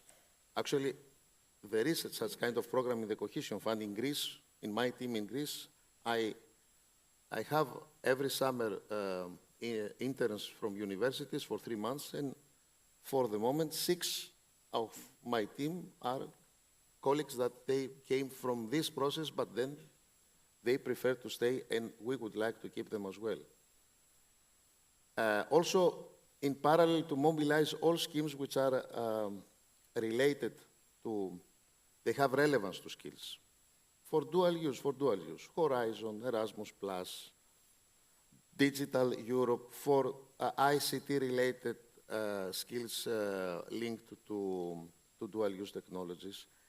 And the same as regards the Cohesion Fund, the RDF, because national plans could exist as well to finance defense-related skills. I know that sometimes some regions, they face some difficulties, but those regions that they host defense industries in their territory, they would be more than willing to do it. Also to support universities in order to promote all the more, as much as possible, academic bachelor's or master degrees on engineering, procurement, policy related to defense. So last week I was in London. My daughter is studying, is doing her master on security defense in King's College, so a very reputable university. And the report she had to prepare, it was about the future of the main battle tanks in the modern warfare. So it was a bit of grotesque to be in Mayfair with my daughter discussing about the future of the main battle tanks in the modern warfare. But why it should be grotesque? This is a key need for Europe. So we need to focus, and also universities to give more room for such kind of studies. And since we have a lot of professors in the room, please question yourself, your board would accept a security defense related bachelor or master? In Greece, I know it's not going to be that easy. For reasons you understand, at least the Greek people. And even if this would be the case, it would be a kind of an overarching future of common security defense policy academic, or it would be straight to the point. Which is the future of the main battle tank in the modern warfare? Which is the lessons learned as regards the doctrines in the modern warfare? Because this is what we need, but we need to change culture and mindset. In this process, we should mobilize European Security Defense College. I mean, we have existing structures. They have the doctoral school, they have the military Erasmus. Let's support them more, the member states, and also the Euro Commission, both finance the European Security Defense College, at least to do a mapping and maybe to coordinate some actions. And as you said, to Erasmus, military Erasmus. and upgrade, augment the synergies. Absolutely, also with existing universities. Yes. And last point, allow me to make a reference because I experienced this also in my day-to-day job because we are hiring extensively in different countries and there are a lot of ex-military officers that they want to get into the private sector. So this is something that we should not neglect, that there is a very important workforce there which is retiring in early ages, so 50, 45, 52, 55, and they still have the potential to provide support. But they are not ready. They are most of them, they are not ready to go into the private sector. So we should develop defense-to-business processes, and this could be supported again by financing from EU, so as to prepare ex-military officers in the procurement area, in the engineering area, in the policy area, in the project management area, to be prepared to enter into the private sector, be it in the defense industries or in the consultancy, and to fill the gap of the skills we have today. But this is a luxury which we do not have, since we have so experienced people in the defense sector, to be used in the security defense processes. So these are some ideas that I can share with you, which could be considered to finance and to support the development of skills. Thank you very much, Vasilis. Lefteris, familiar with the EU policies, share your thoughts about how current EU policies align with the goal of fostering a skilled workforce in the defense sector. Please, some bullets in that in order to get some time. Thank you very much for this question. Many of the previous speakers referred to EU policies and tools. I can recall Dr. Baltina that presented the assets program. So I will not repeat and talk about activities, policies, and tools that previous speakers referred to. I will focus mainly on policies that are applied at EDA level. I will start with, but before, and sorry for this, a very short parenthesis, just to say to Dr. Philimis that in EDA we have a test and evaluation work strand, and in this test and evaluation, because you said that there is a gap there, we are discussing with member states and industry on how to pool and share capabilities, equipment to do these test and evaluation things that you mentioned before. And also, in the innovation part that you can we will issue a call very soon to all industry to participate to the European Defense Innovation Days in Krakow in Poland in May 2025, and their SMEs can have a free stand or a stand and present their innovations. Going back very quickly to EU policies, starting from the European Defence Industrial Strategy and EDA's role that derives from the strategy, there are many activities that can be implemented without the regulation for the implementation program, the EDIP, and skills is one of these areas. So there is a call in the strategy. So this is one of the most important EU policies on the skills in the defense sector. That is in the chapter for culture in defense. There is a call for improved mobility, and skills is one of these areas that the strategy requires and calls for action. For EDF, I think Vasilis exhausted the topic, so I will not say anything about EDF, but I will say something about how EDA is tackling the issue that member states have with joint procurement and the lack of skills in defense acquisition. I referred yesterday to a master course program that was developed by Austria and Germany. We hope that the Defense EduNet that was presented yesterday can provide also very useful products on this. And we are trying to use, and I will recall what Antonio said about the problems that are similar in civil and defense domain. So most of the tools at EU level are civil, let's say, tools, and we are using these tools for to improve the skills of member states in defense acquisition and make easier the joint procurement. Also, EDA mandate, reinforced mandate that we received this year by the member states calls for stronger support to the full cycle of military capabilities, and this includes, of course, the skills and competencies in all areas, including the defense sector, but also in the governmental sector. Last but not least, the EDA industry engagement policy that I referred before, and the dialogue that we have with all the stakeholders in the defense ecosystem to identify the problems and come up to suggestions and solutions, and which could not be short-term solutions, but at least to start addressing the topic, and as I mentioned, to link it with the security of supply, because skills is impacting heavily the security of supply. Thank you very much, Lefteris. Antonis, some examples, one or two examples from ETME point of view where targeted skill development programs have led to successful project outcomes.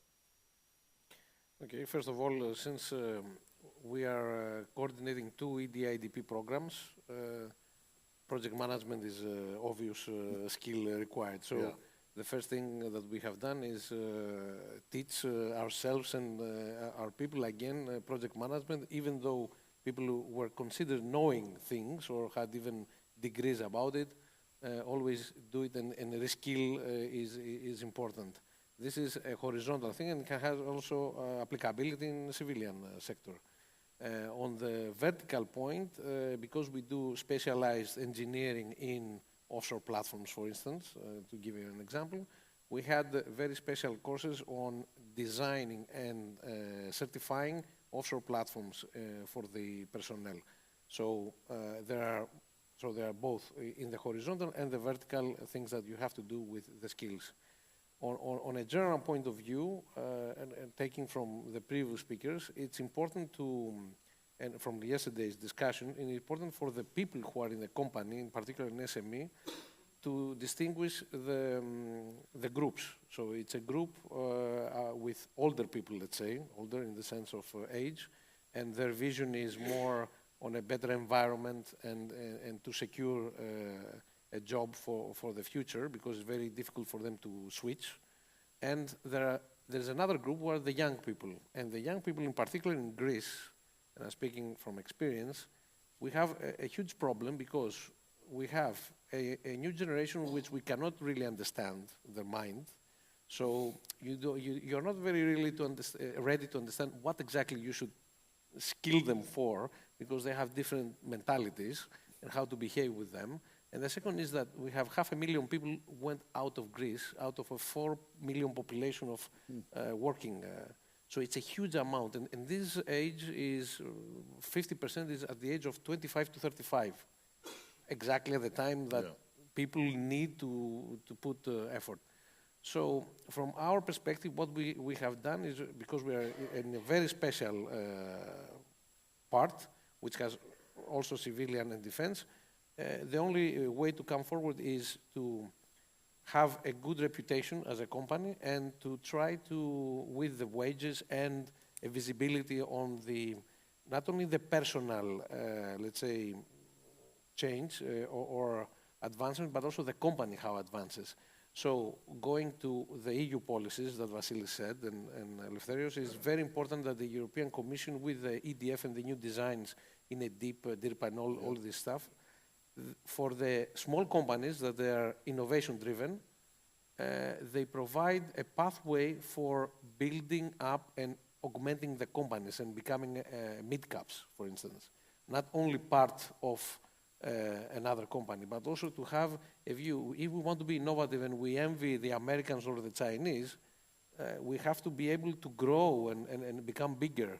If we only grow up to an extent until the next project, there's no point. We will lose our people to the Americans. Okay, so because this is the future if we don't have a clear roadmap on continuing with innovation, because it's not novelty, because in the previous panel it's about novelty, but innovation is to bring a business product, novelty to become business. So you have to go all the way, not just seed money for collaborative projects. It's a different beast. Yeah. You said the magic word, collaborative projects, and this is what I wanted to ask Panagiotis. He's running a research hub. So how can research collaboration boost the existing skills? Definitely, collaborations, especially through the research and R&D projects.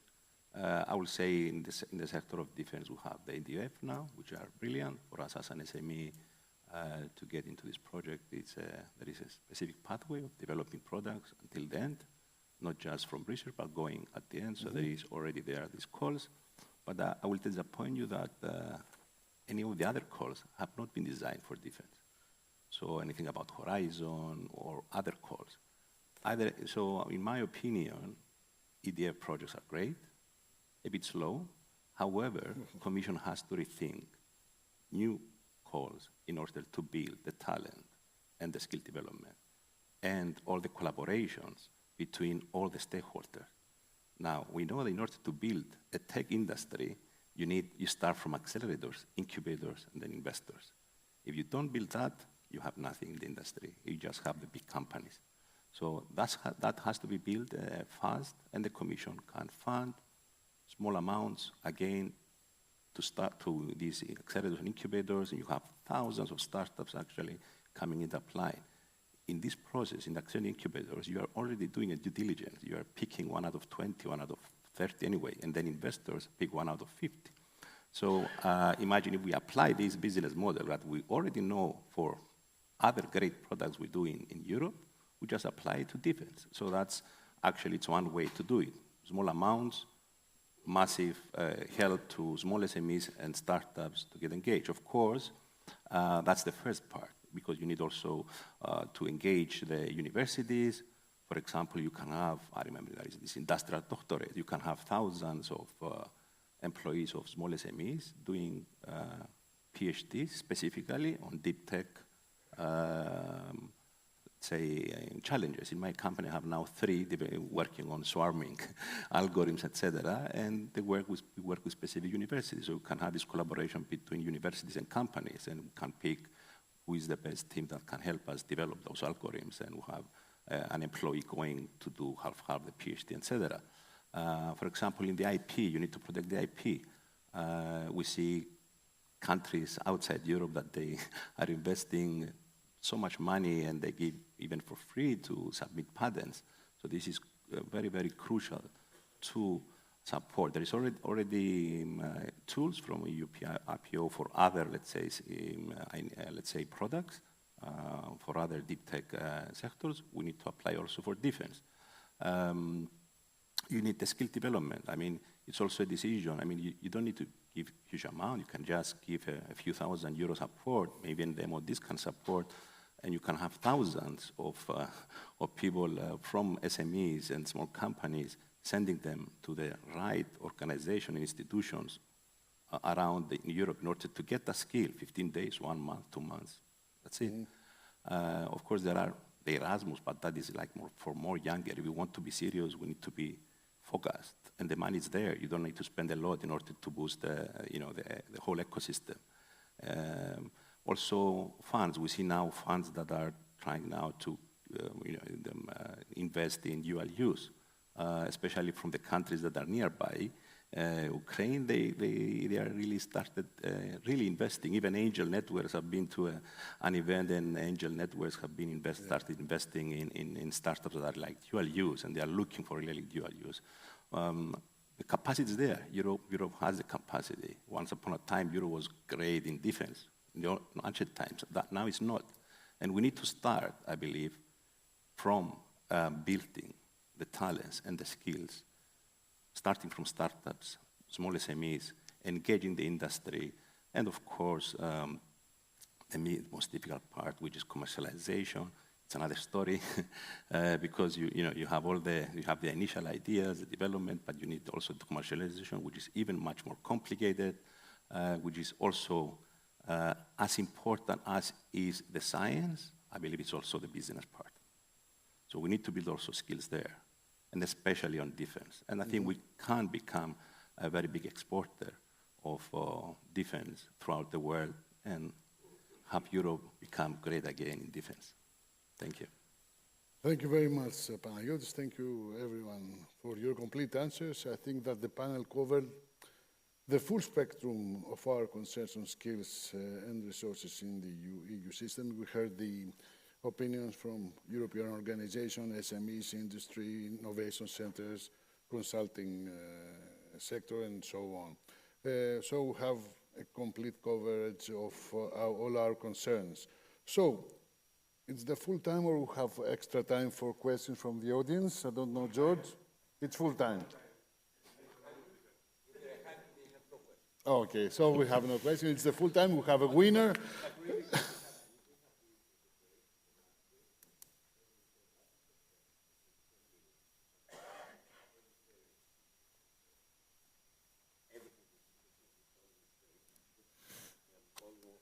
Also SME owner, and I can feel your pain. I have to discuss it. So thank you very much. Thank you very much indeed. Thank you let's very have much. a break.